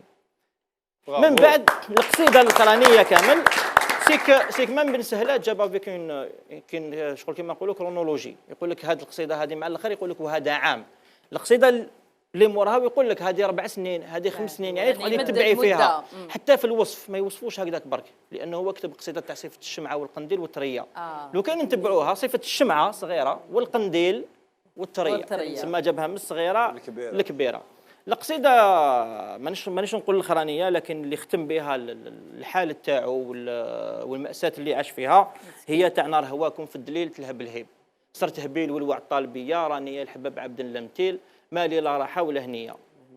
هذه القصيده هذه يقول لهم انه بعد كيفاش نقولوا بعد نضوام صباحكم عليا ما ظنيت بعد الشموس بصري يغيب وتعاديوني الا بغير سياب. هذه القصيده الحبيب حشلاف اللي صحح الديوان تاعو يقول لك بانه في هذه القصيده عرفوا بانه يعني سيدي بن سهله من كثره الحزن تاعو ومن كثره الكتيبه تاعو تاع القصايد اصيب بالعامه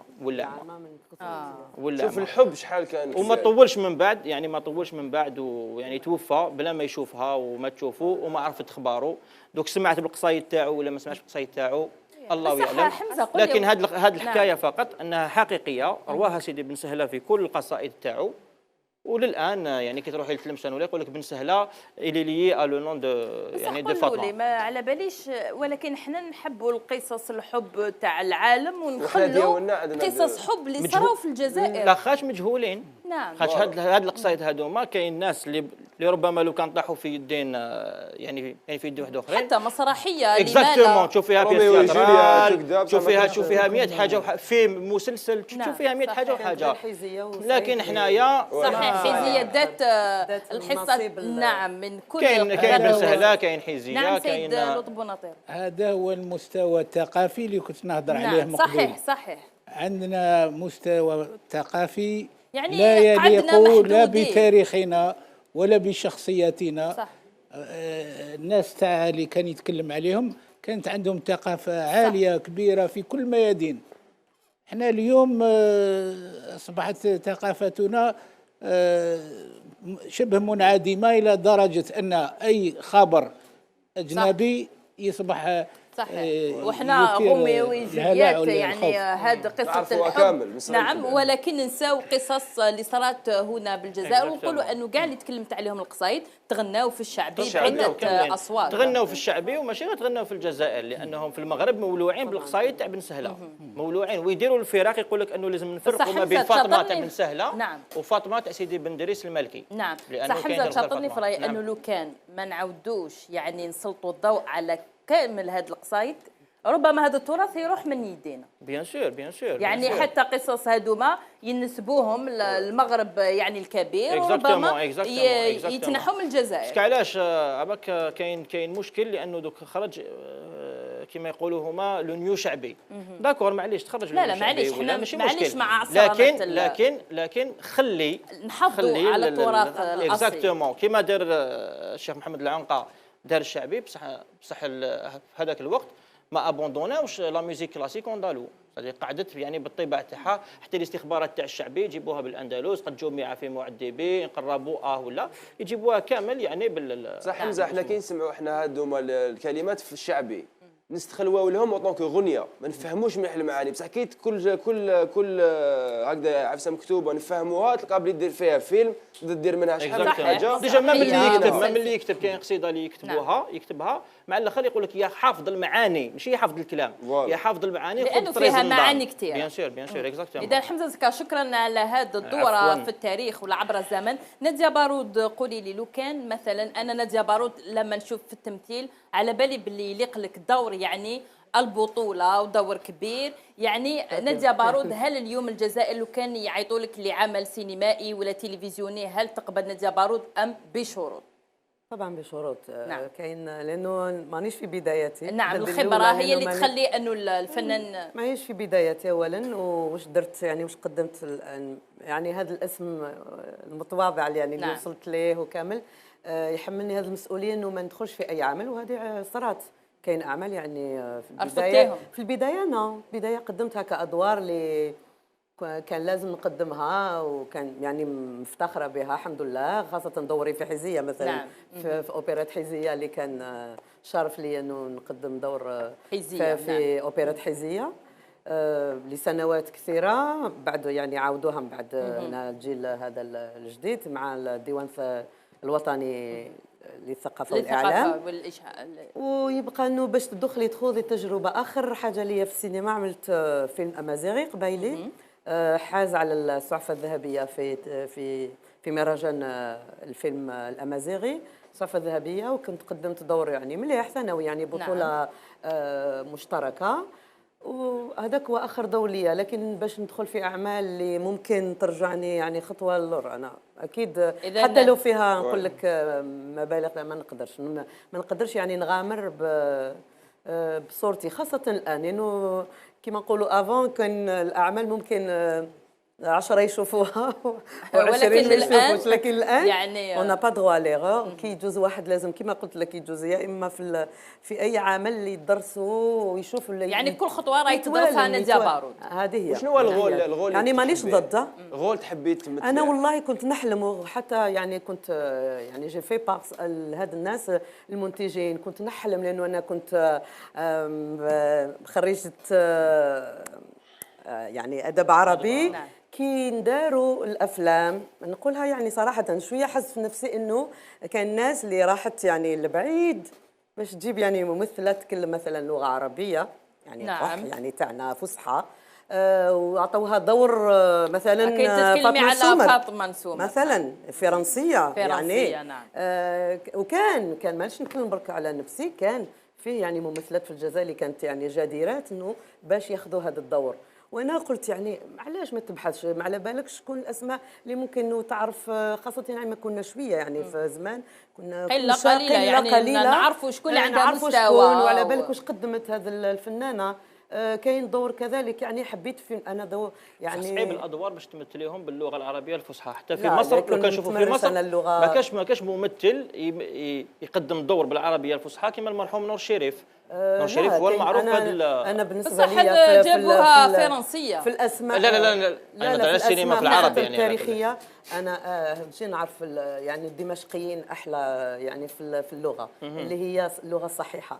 بالنسبه لي المصريين يعدوا طبعا هما عمالقه لكن في التكلم يعني في نطق اللغه العربيه الحروف العربيه يعني بالطريقه السليمه وكامل. نادية بارود واش تكلمتي انه ربما يعني يجيبوا فيلم تاريخي. نعم. هذا هو نعم. يعني حلمي انه نكون في فيلم هكا تاريخي قدموه في الزمو، وكانوا بزاف قدموه نعم. نادية بارود واش تكلمتي الان انهم ربما يجيبوا ممثلات اجانب وكاين في أجانب الجزائر نفس وتدرسيها الشيء اللي راهو وتدرسي. يعني وش قال الباحث لوط هي بوناطيرو انه عندنا ما فهمتش. ربما مشكل مع كل ما هو جزائري. عندنا هذه يعني ماشي للأسف. فقط في الفن ولا هي للأسف. ماشي فقط في الفن شوي. فقط في كل حاجات يعني العيشه مم تاعنا جوجو شاطر اليوميه. راهي.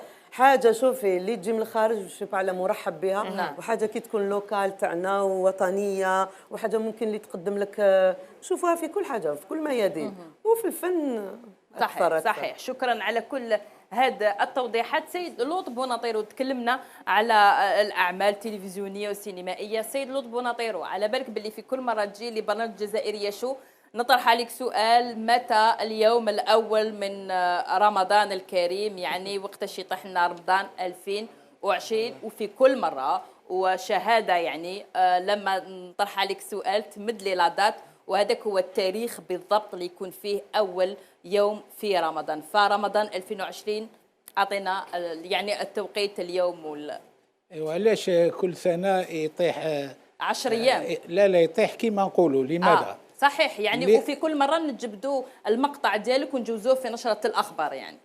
لان شأن الشمس والقمر بحسبان، الشمس والقمر بحسبان، فبأي آلاء ربكما تكذبان.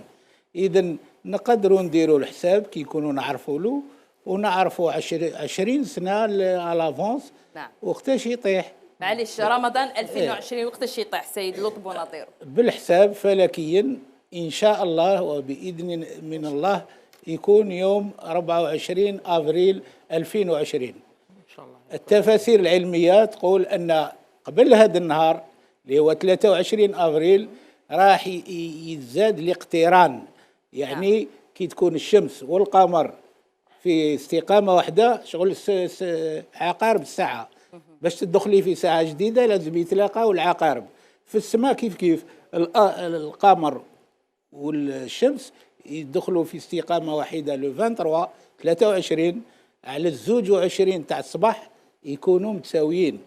من بعد ننتظروا مدة زمنية باش القمر يجبد روحه من الشمس، من الضوء الساطع تاع الشمس، باش يبدا يبان الهلال. وفي هذا 23 على الزوج تاع الصباح نعم نستناوه حتى المغرب تاع 23 راح يمضي عليه ما يقرب من 17 ساعة وهو يتباعد على الشمس. يكون أول يوم رمضان في 24 أفريل 2020. والرؤية ممكنة بعد غروب الشمس عالميا. إذا توفيق بدني يعني، ونشوفوا حنايا ننتظروا لجنة الأهلة من بعد نعاودوا نخرجوا هذا المقطع، ربما نعاودوا نحطوها في نشرة الأخبار. هو في كل مرة أستاذ يعني مادام قالت أنيس على لجنة الأهلة، في كل مرة يثار الجدل على لجنة الأهلة. هل ما زالت لجنة الأهلة بالطريقة الكلاسيكية أنهم ينتظروا بعد المغرب فوق السطوح وينظروا يشوفوا أسكو يشوفوا الهلال أم لا، أم هناك الآن ضروري على وزارة الشؤون الدينية أنها تستدل بالتكنولوجيات الحديثة في رؤية الهلال؟ مع هذا أنه مع اقتراب الموسم أو اقتراب شهر رمضان المبارك نشوفوا يخرجون بزاف جمعيات أستاذ، جمعيات فلكية لكل واحد يحب ينتصر لنفسه في اليوم اللي يجب أن يكون فيه أول شهر رمضان. فبالتالي لما ترجع هذا؟ يعني هو علم واحد، علم الفلك. لماذا الجمعية الفلانية تقول يوم 23 والجمعية الأخرى تقول 24 وغير ذلك؟ أولا الجمعية ما هيش مصدر اللي نجيبوا منه المعلومة. نعم، لا مجموعة فلكية قصدي، مجموعة مختصة في الفلك. جمعيات تنشط في المجتمع، ولكن المصدر نجيبوه من أهل الذكر إن كنتم لا تعلمون، اللي هما المختصين الحقيقيين، وهادو راهم يتحسبوا في يد واحدة في العالم العربي، موش في الجزائر. صح. إذا لازم نتوجهوا اللي عنده تكوين شخصي، يعني عنده تكوين شخصي في علم الفلك ونسقسوه، ما نروحوش الهوات عادة الجمعيات هوات ونسقسوهم على هذا الأمر.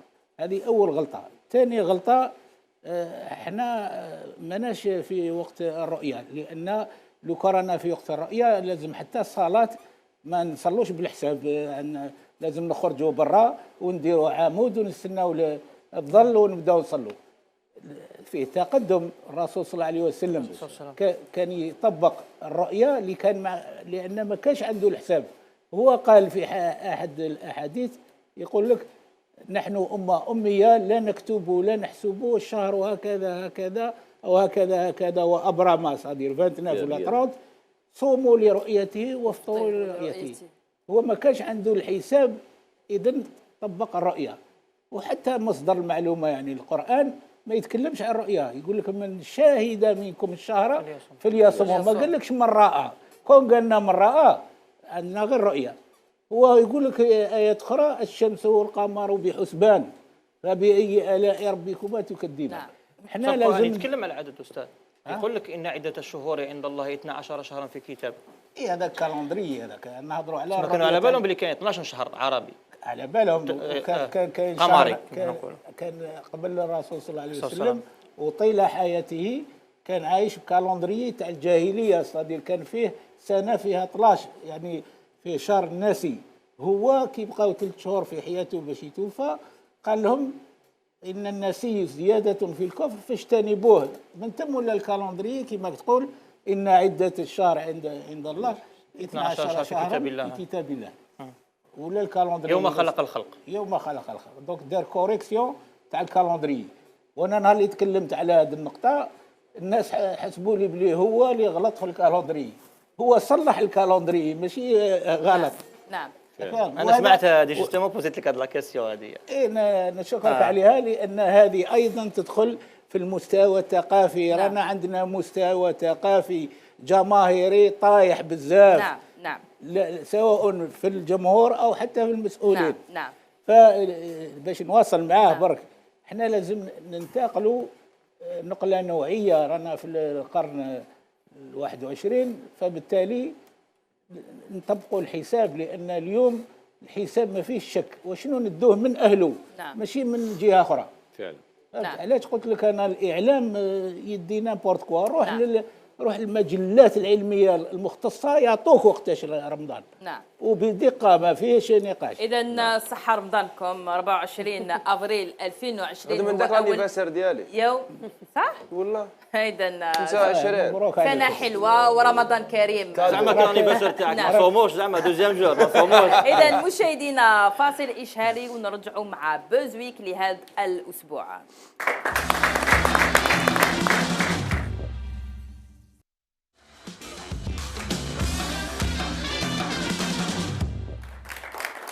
إذا بوزويك ما نقدرش نكمل. عادل وش بيك؟ انا مريض.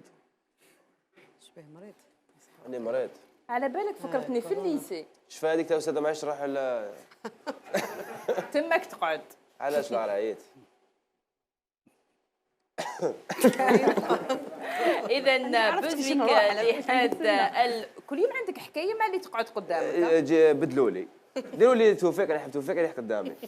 لا جامي ليك ممكن يضرب عيني ما يشوفش فيها لو ماركيتو. راني مليح وراني راني مع الاستاذ انت تجي لا راحت عليك.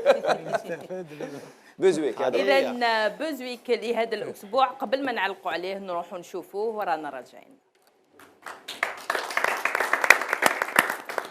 الكريم باش تقولوا على الصوره خلقنا جامعات ما هو المعدل تاع الاساتذه فيهم؟ 0. واش معناه؟ يعني المستوى 0. إذا تعليقك توفيق بدن. كان هذا تصريح وزير التعليم العالي البروفيسور شيتور أمام مجلس الأمة لأثار الكثير من يعني التساؤلات وأثار الكثير من الجدل لا سيما على مواقع التواصل جدل كبير يعني. نعم مش مواقع التواصل الاجتماعي فقط بل حتى داخل الأسرة الجامعية ولا سيما داخل الحرم الأساتذة. لكن أنسة شخصيا أنا يعني تفاجأت من أن الأساتذة أساءوا الفهم بوزير التعليم العالي لأنه كان من ربما عامة الناس يفهمون وزير التعليم العالي بفهم خاطئ فهم ناقص لأنه كان يتحدث تقريبا بالدارجة لكي ربما تصل المعلومة لأعضاء المجلس.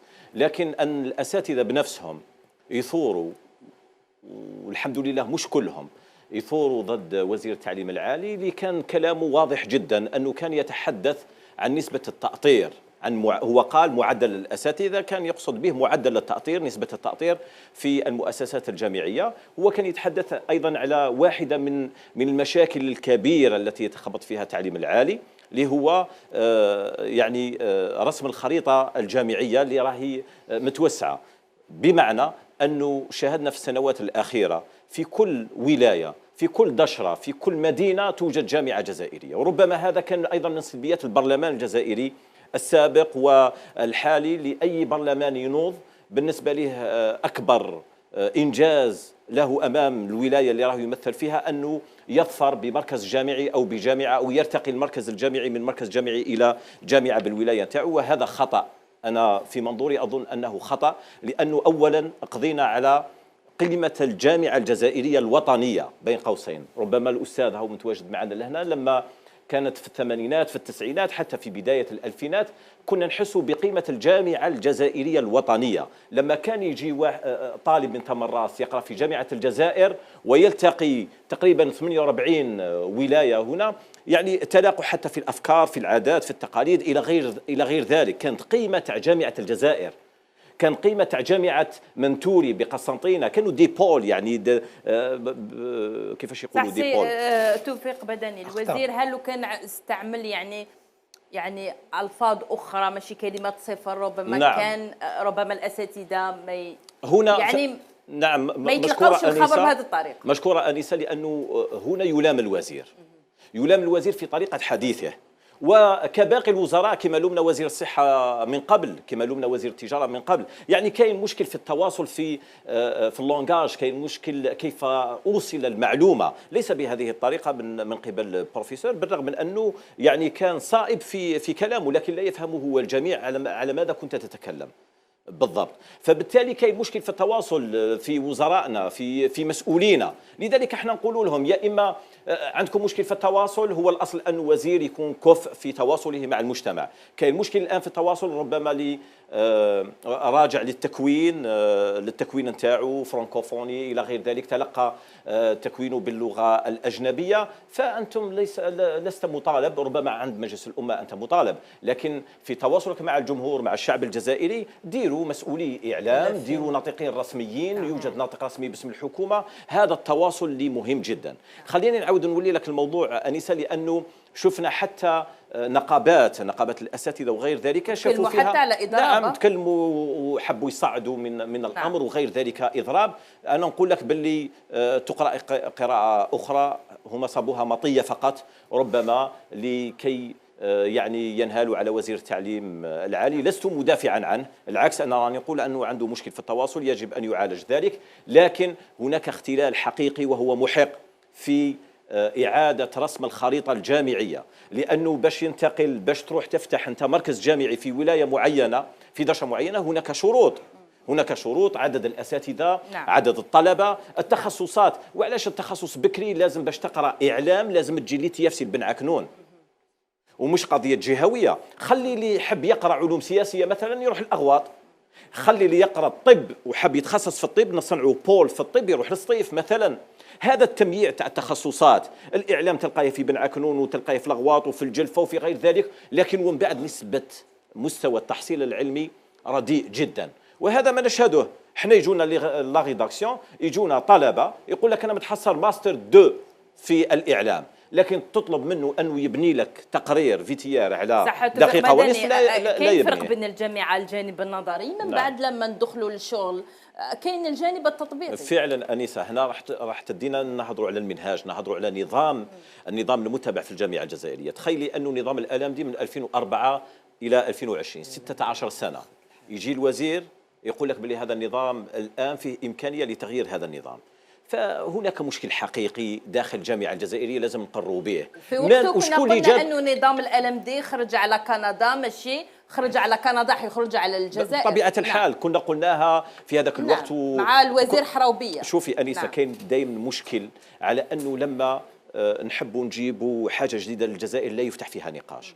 كان المفروض انه في 2004 لما جبت نظام جديد، كاين نظام كلاسيكي عايشه به الجزائر منذ الاستقلال الى سنه 2004، انت تجي في رمشه عين حول هذا النظام، جيب نظام مستورد من كندا دارته فرنسا في 98 ثم حبست هذا النظام لانه ظهرت فيه سلبيات عده، فانت استوردت هذا النظام وحبيت تطبقه على الجامعه الجزائريه. في ذاك الوقت كان المفروض انه تفتح ورشات، تفتح نقاش عميق مع كل الأسرة الجامعية، مش الأسرة الجامعية، مع المجتمع، لأنه هذا يتعلق الأمر بطلبة جامعيين، يتعلق الأمر بقاطرة المجتمع بأكمله. فهذا النظام تخيل 16 سنة ثم وكأنه حقل تجارب هذه الجامعة الجزائرية بعدين نقولوا باللي وما كان، وفعلا مانيش نقول باللي صدر أنه نظام الألم دي هو نظام فاشل 100%. فاشل 100% أنسة، لأنه أولا هذا النظام إذا نجح في دولة أخرى ولم ينجح في الجزائر، لأنه في الدولة الأخرى في كندا وفروا له كل الظروف الملائمة لنجاحه. نعطي لك مثالين فقط. مثال الأول مثلا عدد الطلبة، باش ينجح هذا النظام لازم عدد الطلبة في القسم لا يتجاوز 15 طالب، يعني لازم توفر له إمكانيات مادية. 15 طالب، وراه القسم في الجزائر في الجامعة الجزائرية اللي فيه أقل من 30 تي دي في الجامعة 15 طالب، ربما 20 مستحيل. هذا الأصل. نعم. لكن في الواقع ما كاش. في الواقع في سنة 2020 ما زال يوجد اكتظاظ في الجامعات الجزائرية. مثال الثاني، نعطي لك مثال باش ينجح هذا النظام، هو نظام تشاركي مع الطلبة والأستاذ.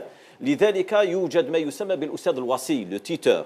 هذا الأستاذ الوصي غائب نهائيا، يكون واسطة ما بين الطلبة في التحليل. توفيق بدني، في رأيك يعني المشكل في الجامعة أم في الطالب اللي ربما ما يكونش نفسه، يعني المهم يجيب المعدل وينتقل الى السنه الثانيه، من بعد يدير يعني سيستم حتى كي كان الكلاسيكي ولا الالم دي، المهم يجيب شهاده الليسانس وفقط، ولكن ما يبنيش نفسه بنفسه، ربما بعض الاخطاء اللغويه في الفصاحه ما كانش، حتى في التعبير. يعني هل اليوم نقولوا أن المشكل إلا في الجامعة أم ربما حتى الطالب الجزائري، ربما التكنولوجيا اللي خلاته يعني يهمش الدراسة اللي لازم تكونه؟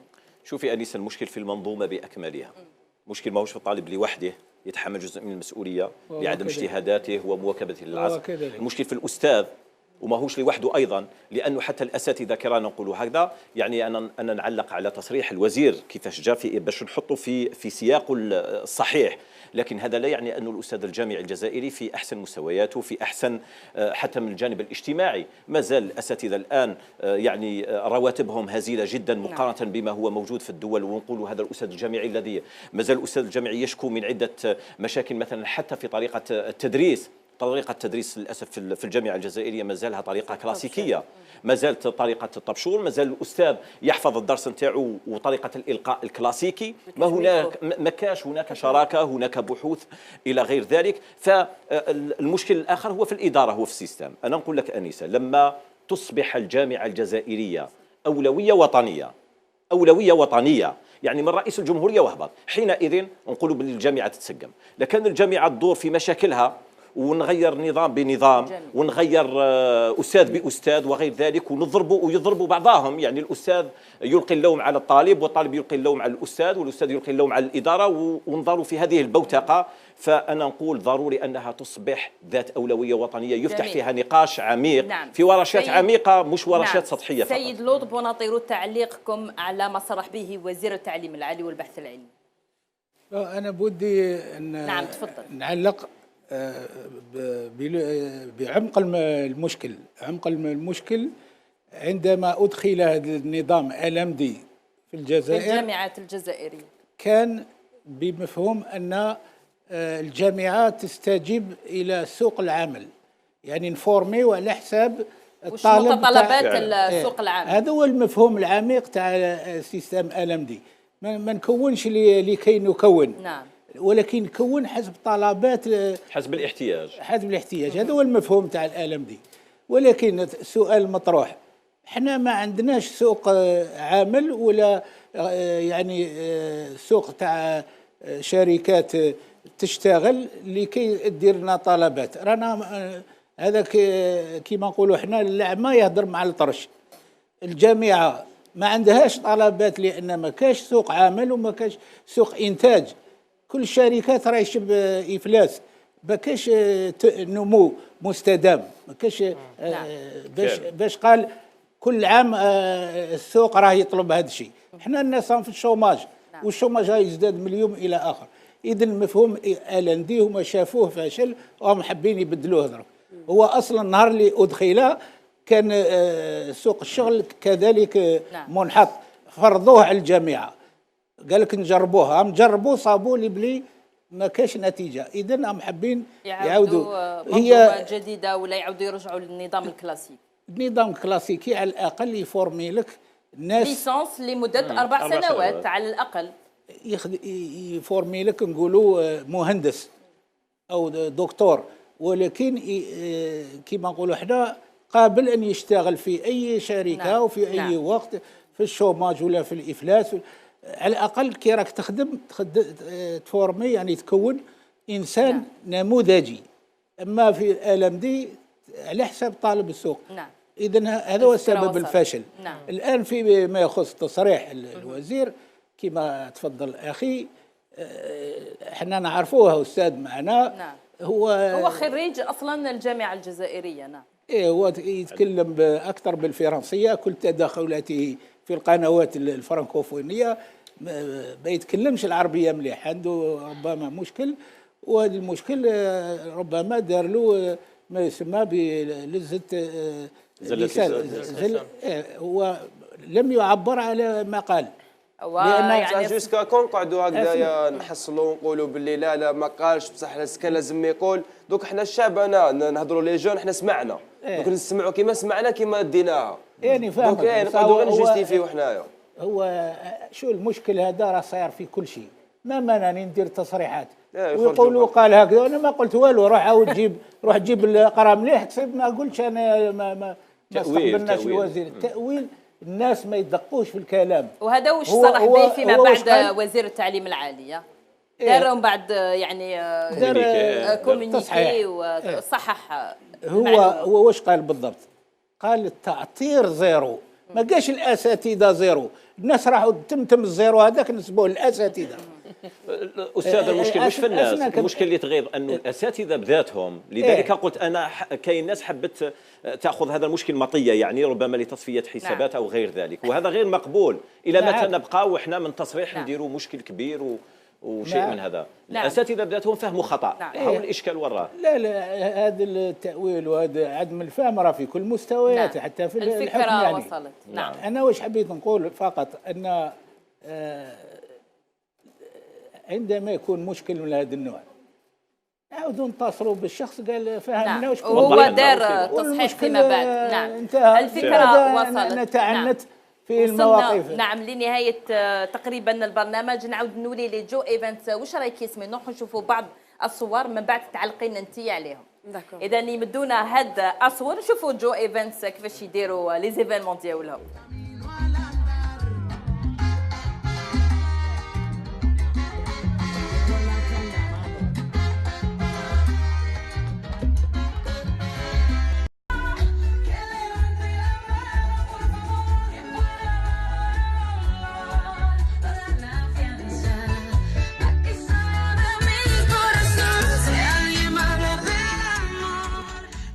إذا كانت هذه سهرة اللاتينية، سواغي لاتينو. عادل أنا كنت عمبت لي نصيبك السمك ما شتينيش كنت مول باف. إذا ياسمين تعليقك. هذه سي اون سواري parmi les thèmes اللي درتهم. نعم thème latino. Moi personnellement j'adore. Il n'y avait pas beaucoup de robes espagnoles. Par contre ça j'ai pas trouvé franchement. J'ai pas eu le temps باش les trucs les robes rouges هذوك. Je sais pas comment on les appelle. Donc j'ai fait la musique latino. J'ai ramené même les danseurs qui sont spécialisés dans la danse. هذوك des danseurs professionnels يعني يرافقوا كل ربما الضيوف. Exactement. Et وحتى كانت لا بايلا وكان ميم لا بوف جي بريفيري فيغ ان تروك تاعهم درت يعني بايلا لاتينو حتى ما تسافريش. اكزاكتومون ميم كي درت لونسمون تاع لا فيديو قلت لهم لي جون اللي راهم هنا ويحبوا يكونوا شغلهم في الاسبان باسكو ذاك الوقت كانوا لي فيزا شويه سيتي ان بو مزيرين. قلت لهم اون فا فو فير فواياجي نعم. ا ترافير سيت ايفينمون. ياسمين هاد الصور قلتي درتي عده العاصمي القبائلي لاتينو، وشنو هما ربما لي سواغي اللي نسناوها من جو ايفنت؟ مازال كاين دوطخ وش عندنا عندها كولتور كبيره في بلادنا الله لا يبارك. بصح الامور اللي راهي دوك تخطي لها يعني بور سيريوز. المومون راني نخمم في رمضان. في رمضان راح يكون وبان البروغرام تاع رمضان سي لا كاسبا. لا كاسبا يعني حتعاودي تكوني في نفس المنزل ولا تغيري؟ نو كاين بزاف الدويرات تما دونك اشاك فوا Ouais, à chaque fois je change d'endroit et à chaque fois je change les artistes parce qu'il y a plusieurs artistes. شوفي راكي معنا مدينا لك باللي في 24 افريل اول يوم من رمضان يعطيك يوم الجمعه. ميرسي مسيو بور لافورماسيون. الانيفرسير تاعي 25 شهر افريل. تجي تاكل هذيك هي كل شريبه بصح تكون شريبه كنت حنقول لك باش تعرضك بصح تكون خدام. اذا عندهم ثاني لو تيم كابيل اللي جبت ايطبالن موا جادور هاد ايطبالن درت ما باليش سي البو لونسي. نعم ربما يبدونا الصور. نعم تتعلقي يا ميم طون يجوزوا الصور. داكور سا سي لازم تامي طبال اوسي اللي درتوه في نعم في لوتيل ازول. يبان عرس هذا يبان شويه عرس باسكو هما يديروا في العرس تاعهم. نعم يافي ميم لي سيرفوس دوكا قلتي لي نجي نصدر ديريكت ونفريتها. تما اون اساي دو فيغ كاع لو تام بالماكله. هنا درنا طعام ودرنا الحميس تاع الباير. كملي الثامن من مارس ومن بعد تجهزي مباشره للشهر ان شاء الله رمضان ان شاء الله يوغا بوكو ان شاء الله. ياسمين قولي لي الاشهار وين ديريه؟ جو ايفنت ربما اليوم راكي شاركتي في برنامج يعني الاعلام يعني نوعا ما يكون صعيب باش تمروا في برامج، ولكن هل انستغرام فيسبوك حين يمدوا كل المواعيد؟ من قبل كي سقسيتيها على نعم على انستغرام ايتو جو مسي ديت ما كاش كيفاش تخدمي هذا الوقت. جاب لي ربي لازم الواحد يكون حاضر في لي ريزو سوسيو باسكو لازم الواحد يكون عنده كاع الناس راهي كاع الناس اللي كونيكتي. وياسمين تشوفي انه كافي انه جو ايفنت يعني الانستغرام ولا ربما في كل يعني سواغي تعرضوا ناس يعني اللي عندهم عبر مواقع التواصل الاجتماعي اللي فولورز بزاف باش يديروا لكم الاشهار اكثر؟ كاين وين نعرضوا لي جون كونو بيان سور لازم باسكو هما اللي يبينوك. شافتك عادل على بالها بلي لازم تعرف باش تدور. اسمح لي والله ما فقتني ما جوش برونشي معاها ديزولي. اذا شفتك مريض ثاني خفت خلاص قلنا صبنا الدواء. اذا الموعد غدا عاودي ذكري لنا الموعد. غدا ان شاء الله لو باقي نتلاقاو في شهر رمضان في القصبه. وفي رمضان في القصبه واللي يتبعوني في انستغرام ما على بالهم كاع لي سواغي اللي يكونوا ان شاء الله. انستغرام سي جو ايفنت ياسمين جوجو. جميل جدا. المزيد من التألق لجو ايفنت. نادية بارود جديد ربما ديالك هلا كي تجهزي فيه خلاص راه في الاسواق مازال؟ نو مازال راني في نعم في التحضير نحضر وبالا كاين دي سينجل راح يتوجدوا ممكن ميم دي بتيت سوربريز افيك دي كوليغ دي ارتيست دي جو وي ان شاء الله بالك مي جو بريفير نو با اون بارلي ميتنون باسكو مازال. هل نادية بارود تخمم في كليبي لي سينجل؟ لازم يعني حتى الكليب مازال حاضر. لازم مادام ان شاء الله قلت لك لازم نواكبوا شويه نكونوا مانشي مع سكي سو في ميتنون. سينون جي بلوس جو بارلي جوالات ان شاء الله ممكن ان شاء الله تفضلي عطينا الجوالات. كاين يعني التواريخ مازال ما همش كونفيرمي مي بريسك كونفيرمي ان شاء الله. من في حينها ان شاء الله راح يشوفوها يتابعوا عبر الصفحه تاعي ان شاء الله. جولات خارج يعني الجزائر مع جاليتنا والناس راهي تحن اللي لانه نخدموا بزاف معاهم انه هما توجور ايزون بوزوان هذيك لا شالور تكون الجيريان والحمد لله يعني اون يعني اون في تو باش ان شاء الله فوالا نكونوا معاهم لانه ما يقدروش دائما يجوا هنا هما للجزائر. سينو في الجزائر رانا مع العائلات وفوالا وكي يحتاجونا وغدوه رانا معاهم في الاوبرا. جميل جدا. شكرا نادية بارود. اذا اوبرا الجزائر غدا ابتداء من الساعه 5 مساء حتى نكونوا في مواعيد سنين روحوا سوبرا ان شاء الله تلاميذنا ان شاء الله ذي التعاد كا فوالا سنين مرحبا يسون نسول في سون فان ميرث مقرانت ميرسي ان شاء الله. شكرا على قبولك دعوتنا. ندى بارود نخليك تجهزي نفسك للاغنيه الاخيره حتى نختم بها. سيد لطفي بوناطيرو، درجه الحراره راهي في ارتفاع يعني محسنه، لا يعني موسم هذاك البرد ولا الامطار ما تهاطلتش بصفه كنا ننتظروها كما كل عام. هل لازم نتخوفوا من هذه درجات الحراره اللي هي مرتفعه؟ ربما كان زلزال يوم الجمعه بجيج 8 صباحا، هل هذا ربما حيدنا الجفاف زلازل؟ يعني توضيح.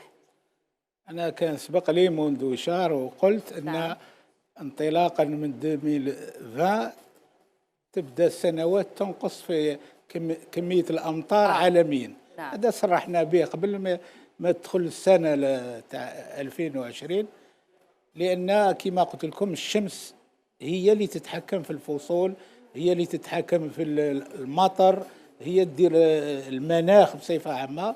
وهذه الشمس عندها نفحات او دورات كما نقولوا حنايا نوويه، عندها نواه، وهذوك الحركات اللي فيها عندهم دورات تاع 11 سنه، عندهم ثاني دورات تاع 50 سنه 1000 سنه، ولكن اللي نعرفوها احنا ونعيشوها هي 11 سنه. كل 11 سنه المناخ يعيد نفسه بنفسه، وسبق وان قلت هنا في حصتكم. وهذه السنه ما تقدرش تشبه السنه اللي فاتت او اللي راهي جايه، تتشبه ل 11 سنه للوراء او 11 سنه للقادمه. فالسنوات لا تتشابه. عندنا دائما 5 سنين يعني كميه الامطار ترتفع، وخمس سنين اخرى تعاود تنقص سنه من اخرى، ماشي تنقص نعم. ولكن الناس متخوفين من الجفاف، الناس متخوفين من الزلازل استاذ بوناطيرو. إيه فيه نشاط، لأن كنت تشوفوا الارتباط بالحرارة وبالنشاط اللي كانوا الناس يقولوا ما كان حتى علاقة بين السخانة والنشاط زلزالي. أي حاجة تسخنيها، الحليب تسخنيه يفيض، تبردي الحليب في الدار نفس الشيء يصرى في الأرض. يعني كي تكون سخانة مرتفعة، هذه الحركات التكتونيكية هذه تبدا تهتز وتنحك باش تسمح للطاقه المتخزنه باش تخرج. احنا بعد سبات طويل اللي كنا كاع ما نسمعوش حتى بالهزات الصغيره، يعني كي دخل جونفي من ديسمبر وكل شيء فيه نوع جفاف. هو ماهوش جفاف كي يكون ما كان والو. احنا تخرجي اليوم تصيبي الطبيعه مازال الاعشاب خضراء، الناس يسموه جفاف. نولوا للثقافه، ما الكلمه اللي يستعملوها ماشي في بلاصتها، خاطئه يعني. بعد 5 سنين بالك نعرف الجفاف، اما السنه الاولى تاع الانحدار ما تقدرش تكون جفاف، راح تكون مقارنه باللي فاتت اللي هي كانت في القمه راح تنقص شويه وتزيد تنقص الى اخره. ولكن زلازل الناس متخوفين، ما كاينش زلزال يعني ربما خطير. كاين نشاط زلزالي كما اللي انا نعيشوه، لأن احنا رانا موجودين في خط زلزالي بين القارة الإفريقية والقارة الأوروبية، يتلاقوا في وسط البحر الأبيض المتوسط. فالانحكاكات تاع هذه الصفائح يتم على هذه اللي عندنا النشاط في الشمال، في الجنوب ما عندناش. فهذه الأشياء اللي نقدروا نقولوها، وهي يعني كما يقولوا بيناتنا كي يكونوا عدد الهزات عديدة وصغيرة أحسن من تتراكم القوة تحت القشرة الأرضية وتخرج صدفة بقوة كبيرة. نعم صحيح. إذن الأرض تتنفس، هي كوكب حي كما الإنسان. نعم. هاد البراكين تتنفس منهم، الشقق تتنفس منهم. فإذا كان عدد الهزات صغيرة وعديدة مليح، وهذا من هزة كبيرة يعني. ايه خير من اللي تراكم الطاقة. أستاذ عندك تايا في لاباج انستغرام ولا فيسبوك ولا؟ عندي بطبيعة الحال. كاين هاد ليزاكتواليتي كاينين؟ ايه كاين. تحب تعرف على هذا مليح باش نتبعوك صح باسكو سي انتيريسون. فيديو حتى لا فيديو تاع الوزير البارح راهي عندي. نعم. دار تصريح. إذا لتواصل سيد لوط بوناطيرو عبر مواقع التواصل الاجتماعي. وصلنا لنهاية البرنامج. شكرا لك الباحث والعلم السيد لوط بوناطيرو على قبولك دعوتنا. كلمة أخيرة الناس لا تشاهد فينا حتى نختم البرنامج. والله أنا إذا كان لدي نصيحة أكررها دائما، هي عليكم بالعلم والثقافة، وعليكم بتثقيف أسركم أنفسكم ومجتمعكم، لأن العلم هو نور من عند الله، هو مفتاح كل مشاكل الإنسان. واليوم لنا نعيش هذه الرفاهية باسم العلم، ماشي حاجة أخرى. فكنا أمة تاع علم، لازم نسترجع قوانا ومجدنا ونكون مجتمع جديد، مجتمع المعرفة، أين العالم والتقارير العلمية والخبرة العلمية هي السيد في المجتمع، هي اللي تغير المجتمع، ماشي شخص سياسي اللي يغير المجتمع. نعم، هذه هو نصيحتي. الفكرة وصلت. شكرا للسيد لوط بوناطيرو. نروح لياسمين بالخضر، كلمة أخيرة والمزيد من التألق لوكالة جو إيفنت. ميرسي بوكو، يعطيكم الصحة على الاستضافة، وإن شاء الله يكونوا بلوس ديفينمون. إن شاء الله نسيو نمثلوا الجزائر بأحسن صورة، ونسيو نبينوا التراث تاعنا إن شاء الله. هذا اللغة تاعنا، الشعر تاعنا السيلفو. شو شاعر؟ لا معليش، الشعر تاعك راه في الغنى. حمصاجي ديالنا، الشعر اللي قلتو راه في الغنى. انا معاك. نعم. انا معاك. شكرا. ماما بزيديني في لا ليست. بيان سور، سي لازم. إذا المزيد من التألق هذا ما نتمناه. ميرسي بوكو، يعطيك الصحة. نعم. حمزة زكار، كلمة أخيرة. شرف كبير اني نكون قدام العالم البوناطيرو، ماشي بوناطيرو، لانه الاسم تاعو يتكرر في الارشيف الوطني في العقود العثمانيه. فوالا مدام الجمهور اللي شاهدنا اليوم، انت انسه زميلي عادل، حبيت نقول عليه حاجه بصح ربي ما خلى له حتى حاجه مزقمه، راهو مريض الشعير لابان. نعم، 5 في عينك. الله يسلمك يا خويا. فوالا نقول لكم الحصه الجايه ان شاء الله. أصير العرس تاعو من الآل زد. عنده مده، ماشي اليوم، ماشي اليوم شيخ، عنده مده. فوالا نقول لكم ان شاء الله لا بروشين فوا ان شاء الله باذن الله، ان شاء الله مع دوره جديده. الاعلامي توفيق مدني، كلمه اخيره. الحطه الاعلامي، الحطه الشباب ديالنا. الله يسلمك عاد. تضحكش نقولوا باللي بلاطو الجزائريه وقناه الجزائريه 1 هي مفتوحه، يعني نقدروا علمائنا، نقدروا كل باحثينا، نقدروا العلم نتاعهم، وهذا ما وجب ان يكون في المجتمع. ما لازمش نخلوا السوشيال ميديا، لانه تحمل كل اطياف المجتمع، تاثر على النخبه. فمجتمعنا في الاصل هو نخبوي بدرجه كبيره جدا. نعم، شكرا لك. عادل محمصاجي، كلمه اخيره. لو جون تاعك واش يعيطوا له؟ موتارد. فوالا ميرسي. يعطيك الصحة، يعطيكم الصحة للبوناطيرو، تحياتنا باسكو سيتي ان بليزير وسيتي ان غيف تلاقى بك. كنت نشوف غير في التلفزيون، ولا وجا لي يقول لنا وقتاش تجي زنزلة، قلت له ما ان شاء الله تلاقى بك اش نهار يصير. دوك يقولنا وقتاش رمضان، دوكا رمضان الزنزلة كلش. لأن النيفو بدا يطلع. لا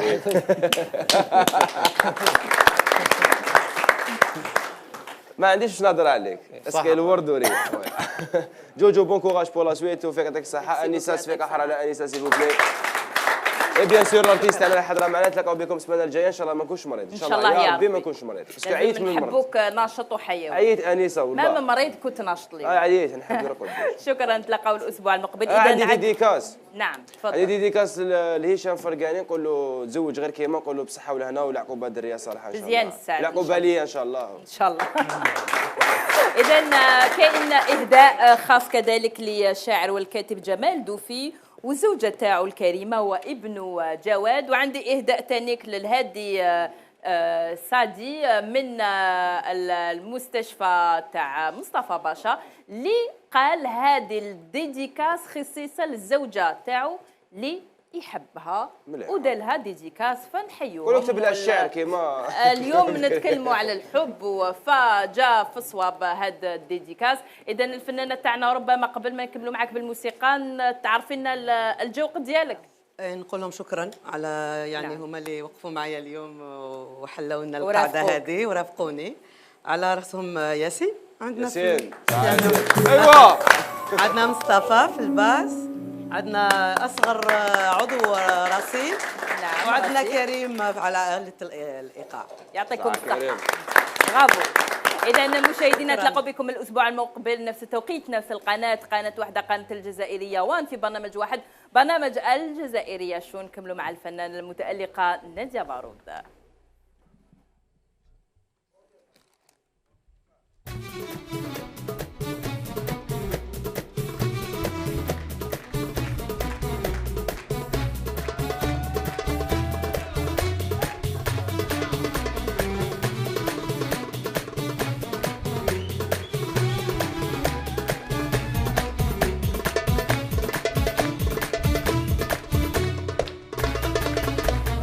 يلا ربي يلا ربي وزن وغالغوراس، يلا ربي وخذ من كرادي خلص، يلا ربي وزن وغالغوراس، يلا ربي وخذ من كرادي خلص.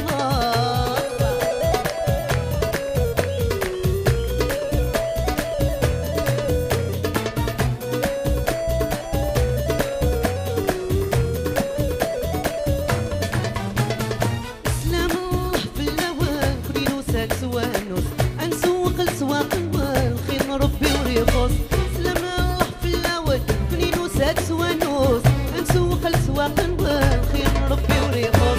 انا الا لا لا لا لا لا لا سيادي مولان تمول كبر دقنا وريليا، انا الا لا لا لا لا لا لا سيادي مولان تمول كبر دقنا وريليا. يلا ربي بواسان وغلغوراس، يلا ربي كرادي خلص، يلا ربي بواسان وغالغوراس، يلا ربي وخدمني كرادي خلص.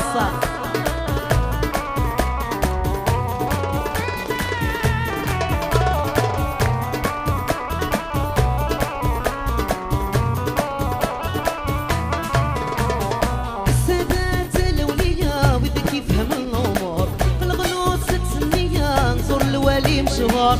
السادات الاولياء وذاك يفهم الامور، الغنوص تسنيه نزور الوالي مشهور. انا الا لا لا لا لا لا لا سيادي مولان تمول كبير دقنا ضريليا، انا الا لا لا لا لا لا سيادي مولان تمول كبير دقنا ضريليا. يلا ربي وزن وغالغوراس، يلا ربي وخدمني كرادي خلص، يلا ربي وزن وغالغوراس، يلا ربي وخدمني كرادي خلص.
كرادي